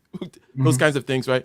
And then you begin to see, okay, the kind of interconnectedness of the space that you're trying to get into. So is there a similar thing for the world of computers, vis-a-vis advice for this questioner? Well, when I started, the internet was in its infancy. And, like I said, I went through other majors before computer science. Now, as far as your question goes, I get what you're saying. And if you look at computers as a family of subjects, then yeah, you would probably go down each one and determine which one is best for you. There's computer science, and which deals with software development, which is what I do. And there's computer engineering, which deals with the development of the hard portion of the computer itself, the chipsets and things like that, robotics even. And that's computer engineering. And then there is, if you want to be a computer technician, which ironically, that's what my father does. And that's fixing the computers, and then there's network engineering and things like that. So you just like research each aspect of it to determine which is best for you, and then study the curriculum. Now, for the ones mentioned outside of computer technician, it will require other subjects that's not necessarily computer related. And then from there, you would determine, and by that, I mean like the math, the physics, the statistics and stuff like that. And then from there, you would determine which area of computer development that you're into. But that's an individual choice, and it is very broad. So why the name Game Changer if we bring it down back to your YouTube channel? Oddly enough, and I've taken flack about this because because people who are deep in the game culture have given me flack about that. But the reason why my name is Game Changer is because at the time I created the name, I was debugging video game code. So changing game, get it? It had. I know it's and this was before I was a content creator or anything like that. But it's just like, I need a YouTube handle, and I am currently in the middle of debugging video games. So there we go, Game Changer. Game Changer was born. I see. So why did you end up on YouTube? We had mentioned, certain outcomes that you may want, the reasons why. We ventured slightly into the land of individual versus collective outcomes, which I would like to ask you certain questions about going forward. Mm-hmm. But how come this particular medium, if you will? How did you find yourself here? Okay. I'm going to answer Death Racer right quick. So 00100 is binary for the letter D, which is my name, which is the first letter of my name. So that's where that portion comes from. It's the number 4. It's the binary number 4, and D is the 4th letter. That's how that came about. I'm sorry, what was your question again? Oh no, this space in YouTube. So actually with me, let's see, I don't do any social media at all. So I had to entertain myself at work. And when I say entertain myself, what I mean is not listen to other people. I don't like I don't like small talk at work when I'm deep in the code. I really don't. And it may seem like I'm the jerk in that regard, but or I dislike the people, and I actually don't. I just see it as a disruption. So while I have my headphones on, I listen to music, Black music, R&B, hip hop and stuff like that. And that was my only form of entertainment. Somehow the algorithm found me, and I found this sector of YouTube, through its original pioneers like Sergeant Willie P, Quasi 100, people like that. And I was like, okay, this is something very interesting. But I listened for a long time, for almost a decade, before I actually decided to create content. And then after a while, I was like, okay, I started doing panels, Obsidian's panels primarily. And, I said, okay, this is something that I have to, be a part of. I see. And you started, and there's something, one thing in this space, or in any space of polemic commentary, argumentation, and vying for a position in a certain way, where there's advocacy for different positions and so on and so forth, you're going to get the pointing out of certain statistics, right? In other words, one could make a certain kind of argument, right? Because recall we mentioned the importance of differentiation, and then the magnitude also of the difference in that is an important factor when it comes to human dissatisfaction and the causes of all kinds of other kinds of things, right? So one could argue there's this big lump of human beings, right? They're doing their thing. We're trying to make things equal. We're trying to make things as fair as possible. We're trying to make systems run in their best way and represent the spirit for which they were instituted. But then here comes our minds that starts slicing up this group of people into these different strata or groups and measuring, I wonder which group enrolls more or less. I wonder which group gets this degree. I wonder which groups get this and that and the other and the third, right? And let's try. In other words, aren't there an infinite way of slicing these groups and infinite descriptions, infinite parameters along which one could measure, right? And then make judgments about. And is there not a particular folly in doing this, regardless of the legitimate outcomes that may be behind it? Is there a folly in going about slicing groups into all kinds of things, measuring them and comparing them against each other when we know comparison is a problem?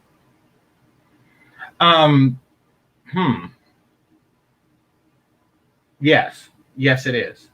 I try to avoid that at all costs. Most groups are necessary. In fact, that's why caste exists in certain cultures. And division of task is I'm not going to say the most, because who knows what the future holds, but it's a very efficient way to get large projects done. One group should not aggrandize themselves over another to an extent. And it is important that you don't saturate one particular caste. Everyone can't be a doctor, nor should they aspire to that. I agree with that completely, to an extent. I think that, and if I understand your question correctly, the reason why we have so many divisions in the manosphere is because certain groups are, and they want to continue to remain aggrandized over other groups. And it shouldn't be. Okay, so is there a way of us knowing when one has gone too far in this kind of a slicing? Like because here is another thing. So there are two things here. One, I'm saying, look, this kind of slicing and comparison is inherently dangerous. We do know that because of actual inequities in society, a particular kind of slicing and comparison is relevant to be able to point out and say, look, this is injustice, right? Mm-hmm. But that, given the fact there are infinite ways to kind of slice and then look at each other, there is and also I think there's a certain kind of, it's called the love of difference, the love of inequality, which is inherent in terms of the social animal, right? So the urge to want to compare can then be done. Can there be any guidelines for when one stops comparing? And I'm going to mention some other thing here, which is that there are things that cannot be equalized if the Japanese keep measuring the performance of the Kenyans from that particular hill that always win Boston marathons on all this long distance running. Mm-hmm. And it is highly doubtful, in other words, that the Japanese will one day overcome that group of people. So the Japanese should just leave that thing alone, right? So in other words, when does comparison become foolhardy? Okay, I'm gonna see if I understand you correctly, because we're talking about comparisons of groups, or we're talking about comparison within the group. Comparison of groups, you because the idea is you have a lump of human beings, as mm-hmm. in everybody in the society, and then you can slice them male, female, male with red head, with this, with two legs, with half a shoulder, whatever it may be, this particular ethnicity, and then compare certain parameters such as education, income, this, that, and the other, right? Take a slice, pick a parameter, make a comparison. That game, right? And when does it become foolhardy because of, comparing is an urge, we're going to do it, that's why we want, that kind of a thing. Also, the fact that certain things cannot be changed, such as it is foolhardy for the Japanese to be trying to overtake those Kenyans from that hill. It's like, nah, they got huge advantages. Leave the marathon game is sewn up. Okay, I see what you're saying. That's a good question. I'm thinking about the best way to answer that question, and I'll use my channel to do so. I think one of the best ways to look at that is how the light skin, dark skin argument comes up. And probably the line would be is when you're trying to change others' perception of a different group in order to aggrandize your own. Like, I think once you move past, um, determining the value of that group to trying to create the value of your group relative to theirs, then you are probably crossing the line. So, for example, it's one thing because the argument now is that dark-skinned women aren't as favored as light-skinned women because of social programming. And I guess there is some validity to that argument, no doubt. However, once you start speaking down about light-skinned women or something like that, saying that they are innately unattractive and the only thing that makes them appear attractive is social programming, then you move into a different category. You're trying to aggrandize dark-skinned girls in the eyes of the male populace. At the expense of light-skinned girls. So I think that at that point you're crossing the line. But pointing out a Kenyan runner, having, I don't know if you want to call it a genetic advantage, but or a cultural advantage, but definitely having an advantage over a Japanese runner. That's just an observation. It's a prudent observation, but yeah, it's just an observation. We'll make a slight comment here on the colorism thing, and then we're going to get to the super chat here regarding the .com bobble. Thank you very much. Double J, James Jackson. Thank you very much. And now with this colorism thing, just to give it some kind of context, in other words, people like novelty or difference. Let's just put it that way. Like people like difference. What I mean is, you see, okay, let me go. I'm not going to go crude, but I'm going to go with so big booty Keisha versus big booty Ling Ling. Which one is more of an outlier? You expect Keisha to perhaps have a big booty, right? Mm-hmm. Big booty Ling Ling becomes a special little category because Ling Ling has other attributes, but not, Ling Ling, big booty, right? That kind of thing. People like this kind of difference, right? And it may be the difference in terms of, you expect this particular group of people to have a particular kind of tone of skin. Oh, this one is a little different, either particularly light or particularly dark, which makes them the model type. That a certain kind of model, the Nilotic, skinny, tall, from Northern Africa, really dark people. So because it's the difference, people like this kind of thing to happen. That's why I'm saying, hey, big booty Ling Ling tends to have an edge over big booty Keisha because of the extra thing, the different. It's like, whoa, she did a little rope-a-dope there on you, right? So isn't that what this is all about? Oh yeah, I mean, to find an outlier, of course, that thing is going to get more attention in all groups, just for being that. A dark-skinned woman with blue eyes would most certainly get. May even be considered downright exotic, because she's dark skinned, to where if she was a white woman, if she was a Swedish woman or something like that, she would just blend in with the rest of the, blue-eyed Swedish people. So, yeah, I mean, we do appreciate outliers, definitely. And if there is a, Japanese runner, that can compete with East Africans, then, hey, I would like to see that. I mean, I don't really watch the races on the Olympics, but to see a Japanese guy beat an African, that would be something worth seeing. Like, you don't see that every day. So yeah, right?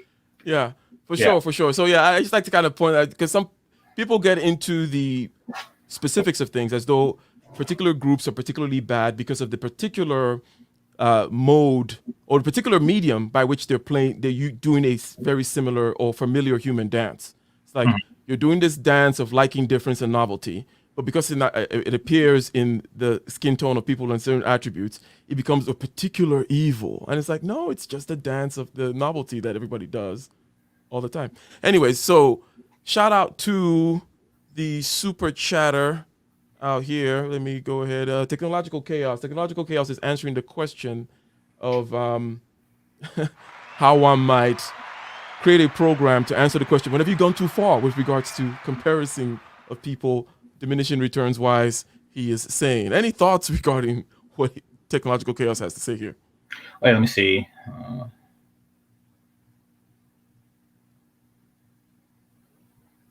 Yeah, I can see that. That's kind of what I was saying because, well, it depends. It depends on the intention of the individual. When you talked about diminished returns, meaning that what do the individual have to gain from it? You see, typically when people are aggrandizing a group, they're aggrandizing their own group, and Mhm. sometimes, how can I say this? Being seen a certain way Hmm. is everything to a group of people. Um, and the amount of value that society um, attaches to that group is everything because, it is. But it becomes problematic just in that thinking alone because it really means that you are nothing outside of that group. You haven't defined yourself in that group. What you have done is you defined yourself as that group, and your self perception is really just parallels to group perception. For example, a dark skinned girl has other attributes about her other than she's simply a dark skinned girl.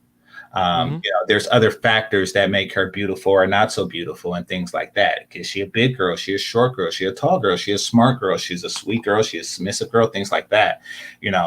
However, when you find yourself being lost in, I want to aggrandize this particular aspect of me, this particular trope, so much that people won't be able to see me outside of it, then it becomes problematic. The same as if you were to say an educated lame or a Pookie and Ray Ray. There's more that makes an individual than their education or lack thereof, or street status or things like that. However, what I found among the people who Hmm. participate in this divisive behavior is that they want so much that their tribe be recognized as the superior one, and that's likely because they have little substance outside of that tribe. A Hmm. a Pookie Ray Ray, for example, they want their tribe to be the number one, so they can be the number one for being as a part of that tribe. Same with an educated person or something like that, an educated lane. It's the same thing all over. I mean, but once you find yourself trying to aggrandize the tribe more than the individuals, then that's another example of I don't want to say it's a diminishing return, but because it really all is. I mean, it's very hard to change people's minds on group perceptions. That just is what it is. So it's really all a diminished return. But um, I think that you go into a very dark place at that point. Hmm. I don't know if that was the So best answer to the question I could have yeah, given. no, no, it's a good because it wasn't a really it was a proposed solution to something, and I think that you Yeah. made rather valid comments on it, and you ended over there on this kind of individual thing versus group thing. And now let me ask you something. I think just I asked I did an interview, maybe my last stream or something, and I asked this question, and I was like, oh, I'm gonna ask this one to different people. Are you more like a shepherd kind when it comes to whatever protective urges you may have, any kind of advocacy urges that you may have, anything that is kind of outside of you where you're trying to see some kind of change out there in the world? Is it more of from a feeling of the individual being protected against the encroachments on the individual's rights and so on and so forth and their sovereignty perhaps from the group? In other words, I'm going to stand up for this individual. It may be the underdog narrative or maybe even be some other kind of narrative that you have, but you're trying to protect individuals out there. Or you're trying to be more of a shepherd, like protect the group from the people, the would be dangerous wolves and individuals that may come in to try to slit the throats of people, right? Which kind of at your soul, what's kind of more of your impulse? I believe that I'm trying to protect the people from themselves. In all honesty, I Okay. don't think, especially in America, that the problems that we have are external. There isn't many people out there that can slice a Navy SEAL's throat in the world. So I think we're okay in that regard. I think that we may be imploding culturally due to our decadence. And I want to protect us from our own decadence. I see. So you're within the bucket of sheep herding. But the danger, that you're trying to avert is, hey, wake up, sheep, don't screw things up. There's freedom, but there's lots of traps within freedom. The book. Well, I like to Go think of ahead. myself. See, here's the thing. Here's why I can't really go with the sheep herding analogy because, well, the reason why is because I am a sheep too. In that analogy. So picture me as the sheep that says, "Hey, this guy with the stick is going to do something bad to you. Let's not follow this guy with the stick." I'm just that sheep that says, "Hey, we don't have to follow this guy just because he has a long stick and it has a hook on it." Kind of like the cows. You don't really have to follow the guy because he says, "Yeah." You can just not go in that direction because I got a feeling that something bad will go if you continue down that direction. That would be, because I would be a sheep too. That's a good way to put it, because one could say it's in line with the story of the kids coming to you saying, "What is this? What is a salamander? What is that?" And then you're like, you're one of them. You're doing that. You're not like you're not gonna betray them and lord it over them. You are Spartacus, right? You're not. Yeah, exactly. You're not gonna become the emperor.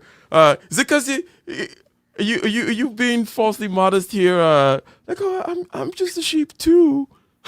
No, because I am. I mean, and that's why I asked you, like, how does one, overcome their own bad habits and things like that, and because I've had habits and things that I had to overcome in my life, and it's like, look, I don't want people to go through some of the tribulations that I go through, and some of the things that we see as far as behavior patterns here, just in America. It's and in the African American community, it's a path of self-destruction. There's Public Enemy did a song about it. Like, we are headed for self-destruction, and I'm like, self-destruct. Like, no matter what, getting bad, I am part of that group, and I have to say, like, we can't continue down this path. We will implode. So let's go to this question of the kinds of outcomes that you would like to see. And you did mention TV being one particular barrier. And what, in a three-dimensional world out there, add time even, if you will, are some of the kinds of levers, programs, incentives, so on and so forth, that need to be employed/deployed in order to get these outcomes? So you have an idea, you put it out there clearly on your channel. Perhaps there's an effect.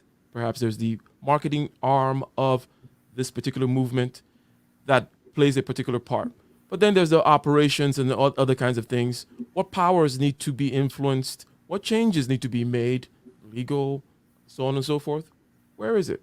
Any thoughts? Turn it off. Turn it off. Turn it off. Yeah. In college, I was surprised at how many cultures, particularly Russian and Oriental, didn't watch it and actually grew up and didn't have one in their home. I was just shocked. Just the thought of not having a TV growing up was just, insane to me. Like, I thought, turn it off. If not for yourself, just don't have it for your kids. It's insidious in the way that it influences generations. Like, it's not really in my wheelhouse to see exactly what they're doing, but the people who are doing it know exactly what they're doing. If that makes sense. Like, I don't study social programming, but I do know that it exists as a field of study, and those who are good at it, they that's what they do. They program the minds of society, and the only end that's worth programming them to is hyperconsumerism, which is the death of prudence and how can I say, long-term gratification, things like that. So I would just avoid it altogether. It's toxic.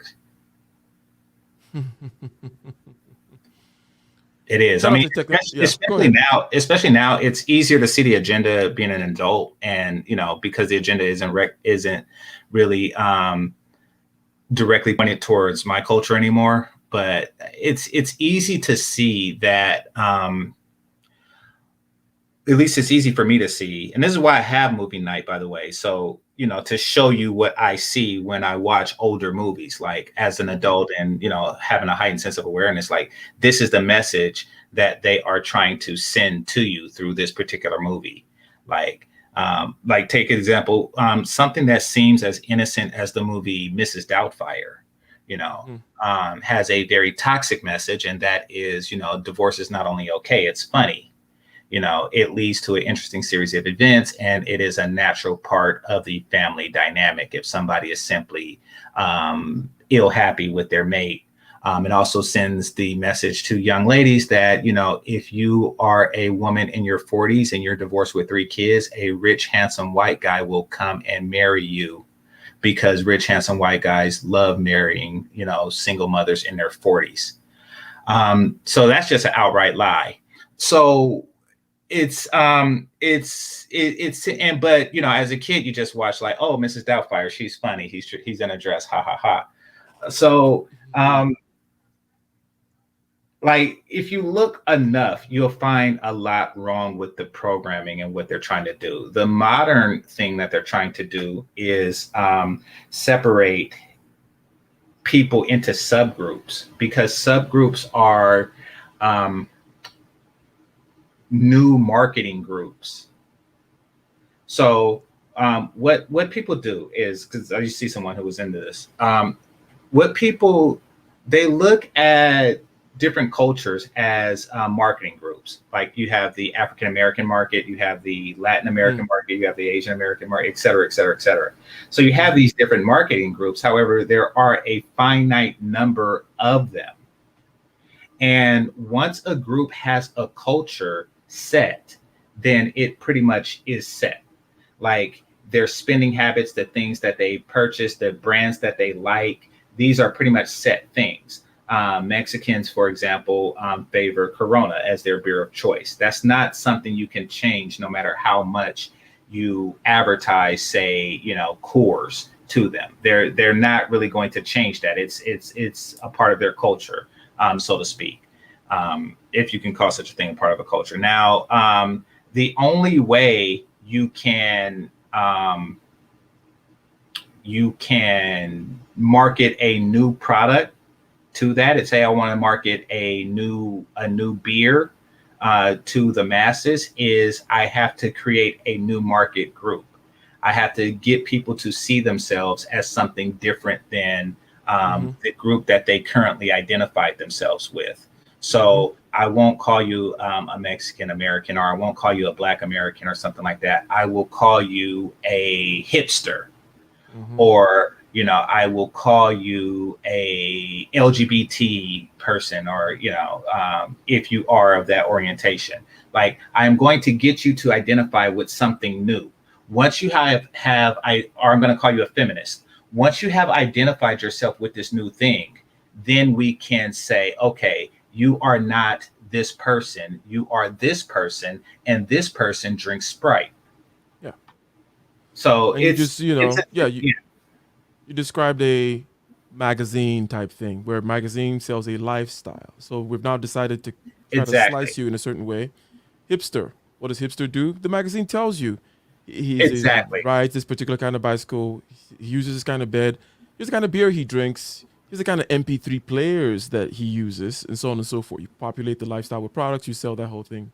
Right. This is how he dresses. This is, exactly. And then you sell that lifestyle. And Kevin Samuels brought that to my attention too when he mentioned that Cosmo lifestyle thing, because they didn't sell the product, they sold the lifestyle. And they said basically the people in this lifestyle buy these products. 100%. So the question here, or the comment here, shout out to you, sir. Right? Oh man. Basically, just is elucidating a point, right? A point regarding the source of that decadence of which you mentioned a few paragraphs ago. And linking it with a certain kind of individualism. And I think that in a certain sense, in many regards, you can see that because on a certain kind of, let's call it ontological and ethical level, it is a question of, is there a oneness to your ontology, to your metaphysics, right? Is everything one? And if so, there should be some kind of an ethic, which is going to be something relative to Buddhism. Not exactly has to be Buddhism, right? But you must therefore have empathy for that which we are. Or at least you address it all the way to the end and then you say, but screw it, F everybody everywhere, even though I know I'm screwing myself because we're all one, right? That kind of a thing.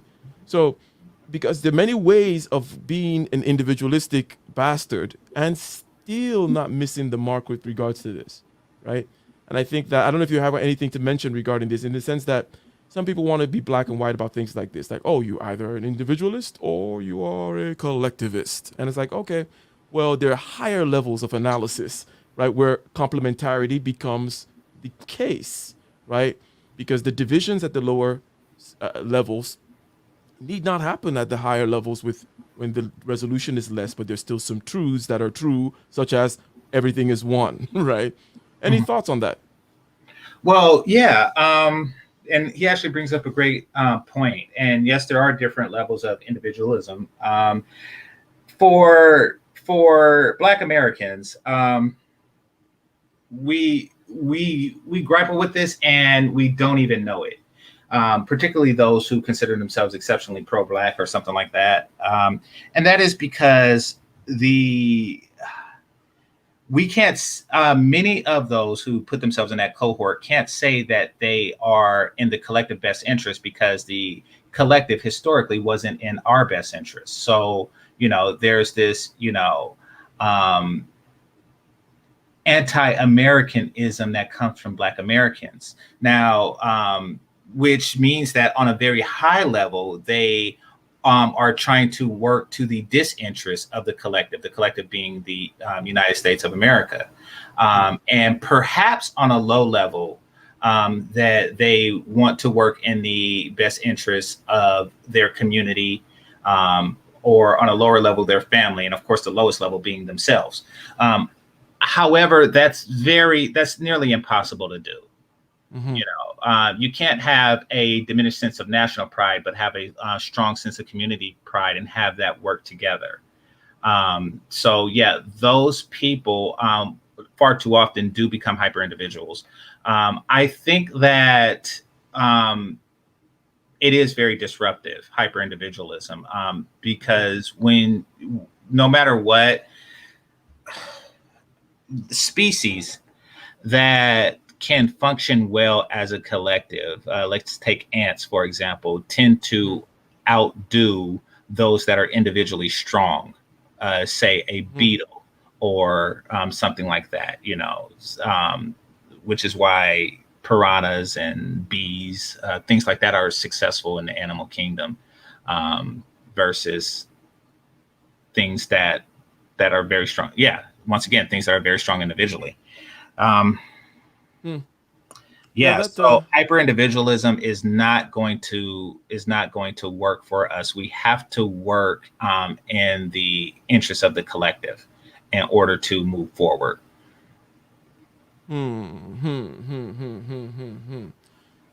I would not disagree with that, right? Like it makes a lot of sense. The thing is, individuals, if one were to bring it on the plane of competition, individuals cannot compete with groups. I know that's what you kind of mainly said, species that are right. Blah, blah, blah. So individuals cannot compete with groups. And it is often the case that you're kind of seen as a group anyways. Hence, you might as well, in other words, there are people whom are competing against you as a result of the group you're in, or they're doing group level competition against you. It at least behooves you to understand that game. Let's say, for example, they're damaging your social reputation. Let's just say it's all out war, that kind of a thing, right? Mm-hmm. Of the reputation of the particular group of people. Then it behooves you to know that regardless of how individualistic, I'm going to just pull myself up by my bootstrap and who gives a damn, or maybe I'll come back and help. The idea is you need to, let's say we take, for example, success generationally tends to be the case that you need to be able to pass the handball from one person to the other. Yes. Hence, the idea that you're going to be this one family in this whole area that's got their ish together. If you're talking from the point of view of a community, which is a community of families, right, then that's not going to work. Because every family, just like every individual, is going to face the inevitabilities, the rather unpredictable inevitabilities of circumstances that may take that ball away from your hand, such that you need to sell your company, for example. You need to sell the family wealth. Well, if there's no other family in that neighborhood, no other family of that particular class, structure, ethnicity, whatever particular group like buckets we're creating, if there's no other family to sell your business to, then it's done. It goes away. That's how it tends to happen. Hence, the idea of, and also this is true of individuals, right? If you don't cultivate more individuals around or find and then network and create a strong network of individuals around that can, or to whom you can pass certain balls, if you will, such that you have a certain flow, because you can even think of like regular work. Let's say you start this company of yours that does service X, Y, and Z, and maybe you miss A and B for particular reasons right now, but clients tend to think that companies that do X, Y, and Z should be able to give me A and B as well. But you have a network of people that do A and B, they specialize in that type of software, right? And in order for you to be able to sustain, you need, when that client says, hey, do you do A and B? You don't want to say, no, go to this other guy to do it. You say yes. What I mean by other guy, I mean like someone outside your network or someone that's outside. You want to keep the customer satisfied. You take it because you know someone in your network that does A and B, that kind of a thing. So on the generational level, on the individual level, it is important that viable nodes are built and then a network is built, because over time, something is going to need to happen where the Rothschild is going to sell this to the blah, blah, blah, and the blah, blah, blah came into their fortune by buying the whatever. You get what I'm saying. Anyways, any thoughts about that? No, you hit the nail on the head. I mean, that's how societies work. We mentioned like the importance of division of task and things like that. Understanding that it has one common goal. Once the one common goal, and that is, building and securing the future of, your group. And sometimes for those who, are on the opposite end of individualism, that means, better world for humanity, then I think, I don't know many people who are in that extreme camp. This would probably be the environmentalists, and people in that regard sacrifice personal comforts, our individual needs for the needs of the globe. That would be probably the highest on that regard. So, but I'm drifting the subject. Gotcha. So let me make this comparison here, and then I think we're going to be winding this up, because I haven't looked at the time, but I'm pretty sure we've been. Oh, it's almost 8. Yeah, almost 8. Okay. Well then. Oh yeah. Damn. That's really okay. The time flew. That generally is a good thing. It's a good show. Yeah, it's a good show. So let me see here. Which close it. I'm not missing any super chats or anything like that. So there is a point, okay, that kind of is adjacent to everything that we've been talking about, which is the point of comparison, okay, and competition, right? Outcomes being measured, comparisons being made, the pitfalls, so on and so forth. So there is one piece of wisdom, perhaps I want you to comment on it, which basically says if you're going to compare and compete, there needs to be a very important little layer, which is the layer of competing against yourself from the past, right? Or projecting something towards the future whereby you can be of assistance to. It's almost like throwing a pass, right, to yourself, like in the future. Like, right. I'm going to throw this pass. I'm going to be able to render these kinds of services, expand my company in a certain way. I'm going to take the sacrifice right now. I'm going to throw it into the future so that in 5 years' time, I'm going to catch it and it's going to be great for me. So this idea of, sure, we've talked things about against individualism, but this is a point of kind of individualism is if you focus on yourself and compete against yourself from the past, you're less likely to fall into the or step on the landmines that cover that field of comparing yourself against others, right? Okay. Any thoughts on that as far as the competing against yourself thing? Any pushback? Any thoughts? Do you agree with it? Is that a church you worship at? Well, I have both thoughts and pushback on it. Okay. And yeah, that is an interesting. This is the first time I'm actually hearing of it. That is an interesting notion. So basically, a person who does a certain amount of push-ups, a day, will say, okay, this month I did this amount, and the following month I'm going to improve upon that. I get that personally. And this is what I found. This is what I found right around the time Steve Harvey was talking about that whole, 5-year plan and stuff like that. I tried to not make long-term projections like that. I think that people who do that, or maybe they just have more control over their lives than I do, but there's so many external factors that affects the individual's lives that you're not really ever going to really make a 5-year projection that'll be accurate at all. So, like, who would have seen, the beer flu last year? I mean, I'm pretty sure that interrupted everyone's 5-year projections. So, yeah, go for it. Yeah, everyone has a plan until they get punched in the face, right? Exactly. Everyone has a plan until you get punched in the face. So, like, your plan could be like, I'm going to knock the guy out in round 3, but really your plan should be punch him, make sure he don't punch you. And like that should be just a short like, all right, punch him, make sure he don't punch you. Like, see opportunities and make strategy accordingly. But that's what it comes down to. Maybe that's a chaotic way of looking at it, but I've been punched in the face a couple times. I'm sorry, I did about the .com bubble. Sorry very much, James Jackson. We kind of talked over that super chat. Where were you during the .com bubble? How did it affect you, so on and so forth? I was on the outskirts of Oakland, in a place called San Leandro. Just out of high school, I actually was priced out of the rent market and had to switch universities. So that's where I was. My father moved to Texas to buy. So yeah, in the Bay Area, if you weren't a tech guy, or if you were an aspiring tech guy, whatever you want to call it, and you didn't have money like that, you moved. I see. So yeah, that's the long and short of it. So to answer your question, I was in the Bay Area, and things got very expensive. Now the pay went up. I actually stuck it out a little bit. So before I was making $9 an hour doing tech support. And then DSL came, and this is the first one. This is the late 90s one, not the one that currently exists today. This is before JavaScript and things, and people started developing much more broader uses of web pages. But initially, for just show and and just the novelty of it, there was the original. I'm in my 40s. Somebody said that.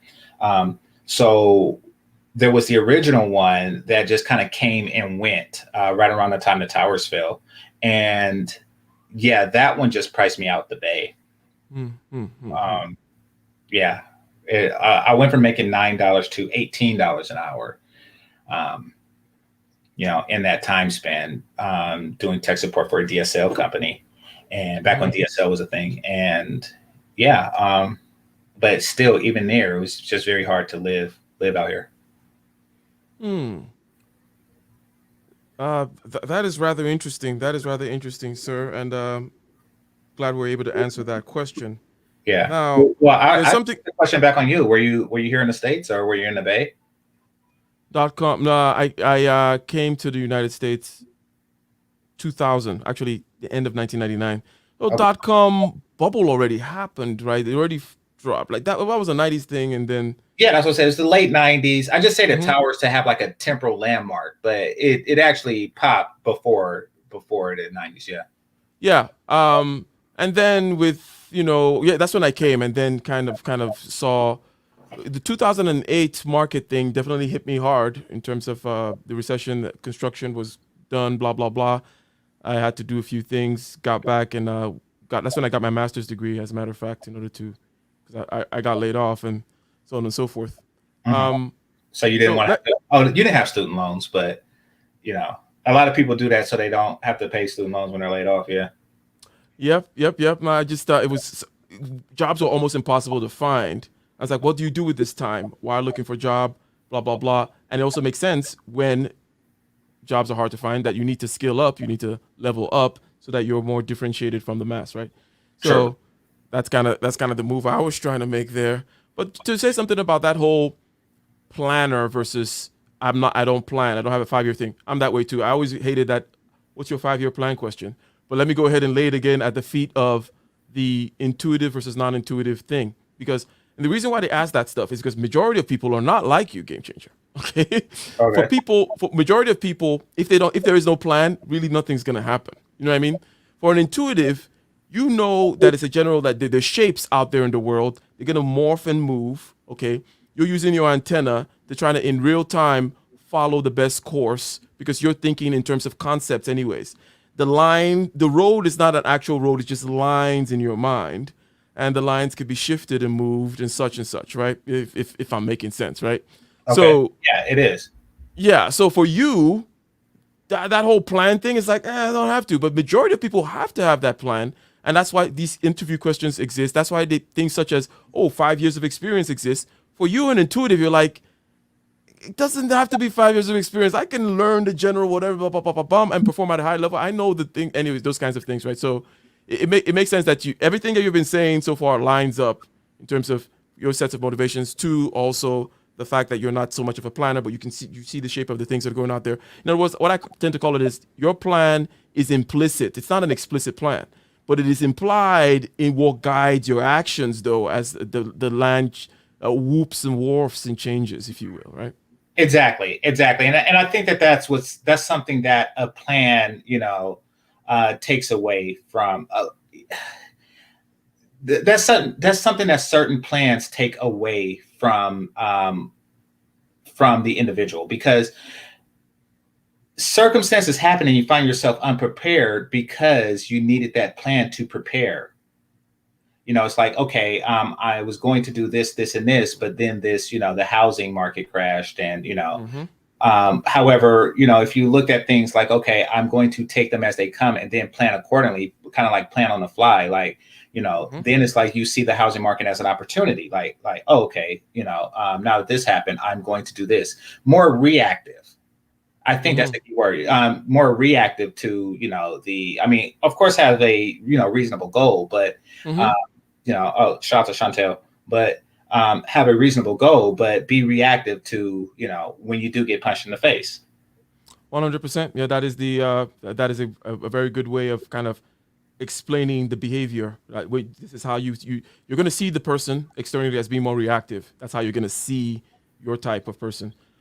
So I'm going to give you the last word, but basically just kind of for the purposes of recap, if you will, kind of talked about outcomes from a perspective of group outcomes, right? And then why should it matter that certain groups have certain outcomes? What I mean is you can take a particular bunch of human beings, divide them into groups, let's say ethnic wise, and then ask a particular question. Who has more degrees, who has less? Who has more money, who has less? Who has more home ownership, who has less? Where do they live? Who has more education, blah, blah, blah, all these kinds of things. And then you have this charts of collective outcomes to compare. You can even go into the IQ thing. Let me gather up all these nations, measure a data point such as IQ, and then I show it, and so on and so forth. And we talked about the facts as to why that may be a good thing, but we also saw that on a meta level, there is an error because we will not kill the urge to go out there and slice things up and compare because we have a need, okay, to want to compare and feel good.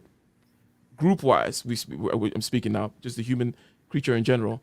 And then also that this relative comparison thing is rather dangerous because we see that those, if you grow up in a village where everyone's poor, tend not to know you're poor, you're not beefing over poverty. Plus, also a prediction could be made, give me a city, lots of rich people and also lots of poor people, the city center, young men, there's going to be violence there, right? Regardless of the particular reasons and the particular it's almost like you can't predict an electron, but when they start massing up and so on and so forth and have all that entanglement, then you can kind of predict the group, right? That's the whole thing. You can kind of predict what groups of things are going to do, even though you cannot particularly follow each individual particle. So all these things, I think, we kind of elucidated, and vis-a-vis your points and vis-a-vis the external aspects of your point. You talk about television and put it off, turn it off. That's the thing. And perhaps in a future conversation, we're going to talk about the alternatives, because you're talking about putting it off, which is a negative aspect. What would be the positive program? What would be you're going to put off television, and I'm going to come in and inception you with something else. What is your little magic? Or you're going to do I'm just a shape. I don't have a program to inception their mind.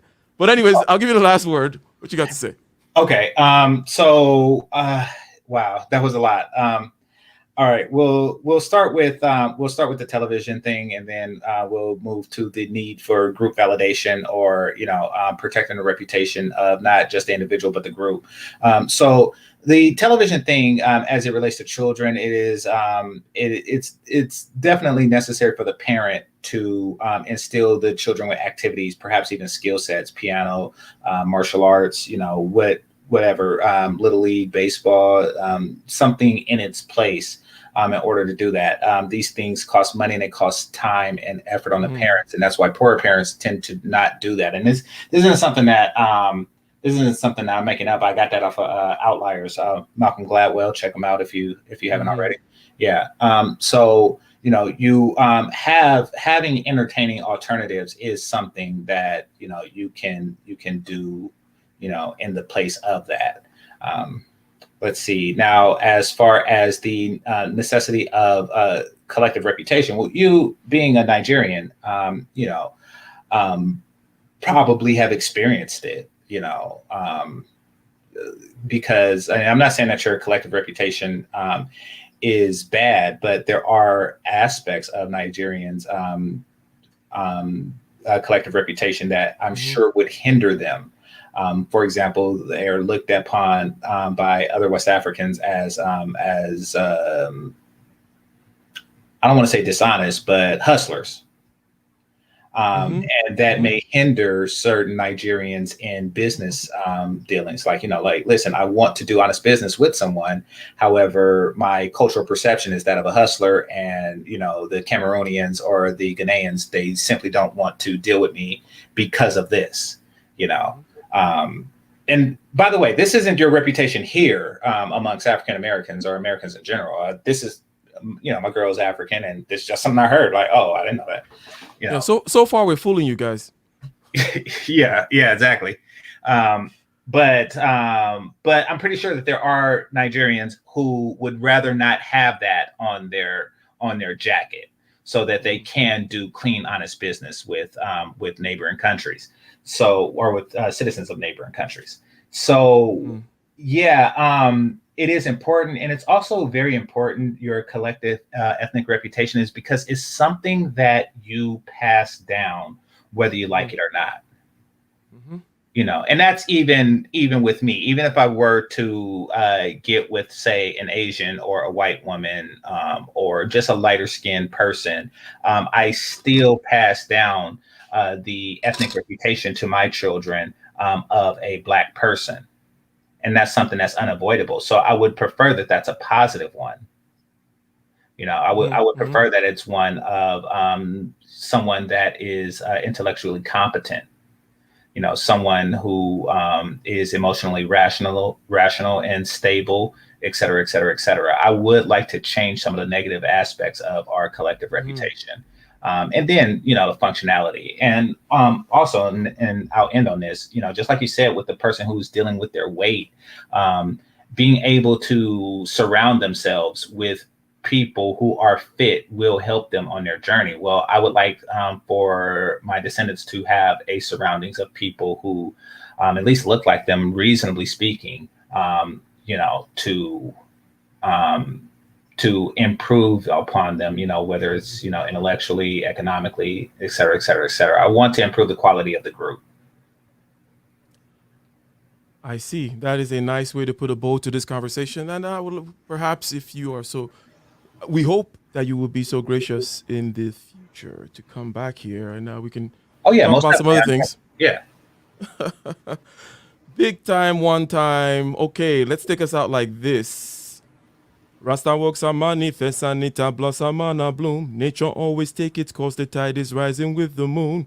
Only take a spark to put the fire to the fuel. What is hidden in the dark shall be revealed so very soon. Tell Pharaoh free the prisoners from the dungeons and the doom. I'm saying? The trials and the perils deeper than the blue lagoon. Them no one fee know them history, them no Caesar, they to Christ fed the multitude with only one loaf of bread. For people there is something for you.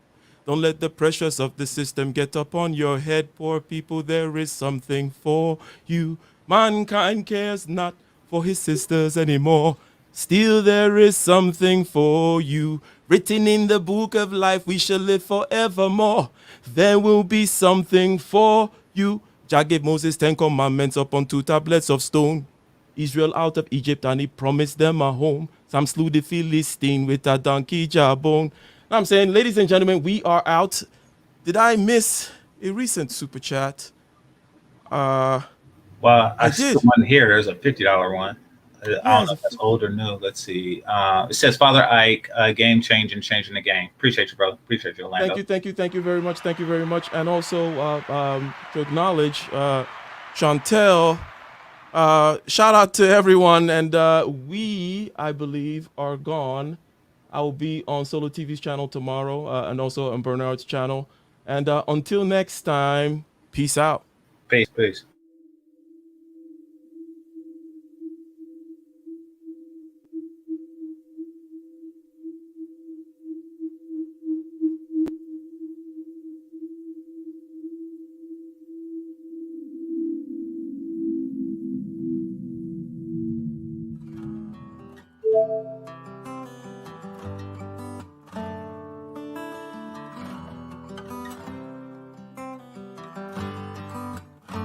In the den of iniquity, vicinity no pretty, calamity fi hit we any moment, what a pity. Tomorrow never certain, what dwells behind the curtain, the face of evil's lurking, with the shifty eyes averting. It's not a steady bubble, that either pop or topple, many will fall and stumble, let the dozers gather rubble. From LA to Colorado, Guinea to Burkina Faso, cannons could reach the towers and the troops will storm the castle. I say, run, come, make we get it. Because the peace that is bestowed upon the meek is overrated. So run, come, make me get it. Calling all your daughters and your sons, we come forget it. I say, run, come, make me get it. Because the peace that is bestowed upon the meek is overrated. Lord, run, come, make me get it. Calling all your daughters and your sons, we come forget it. With the rubble steady rising, and hearts are compromising. Convictions here are stifling, making evil appetizing. The fists are steady forming, and countenance is falling. Defenses are withdrawing, possibilities are falling. In these your circumstances, evil will make advances. Pick up your sword and lances, and be sure to take your stances. Victory is never promised, the battle is upon us. Gather the brave and honest, and the righteous in your corners.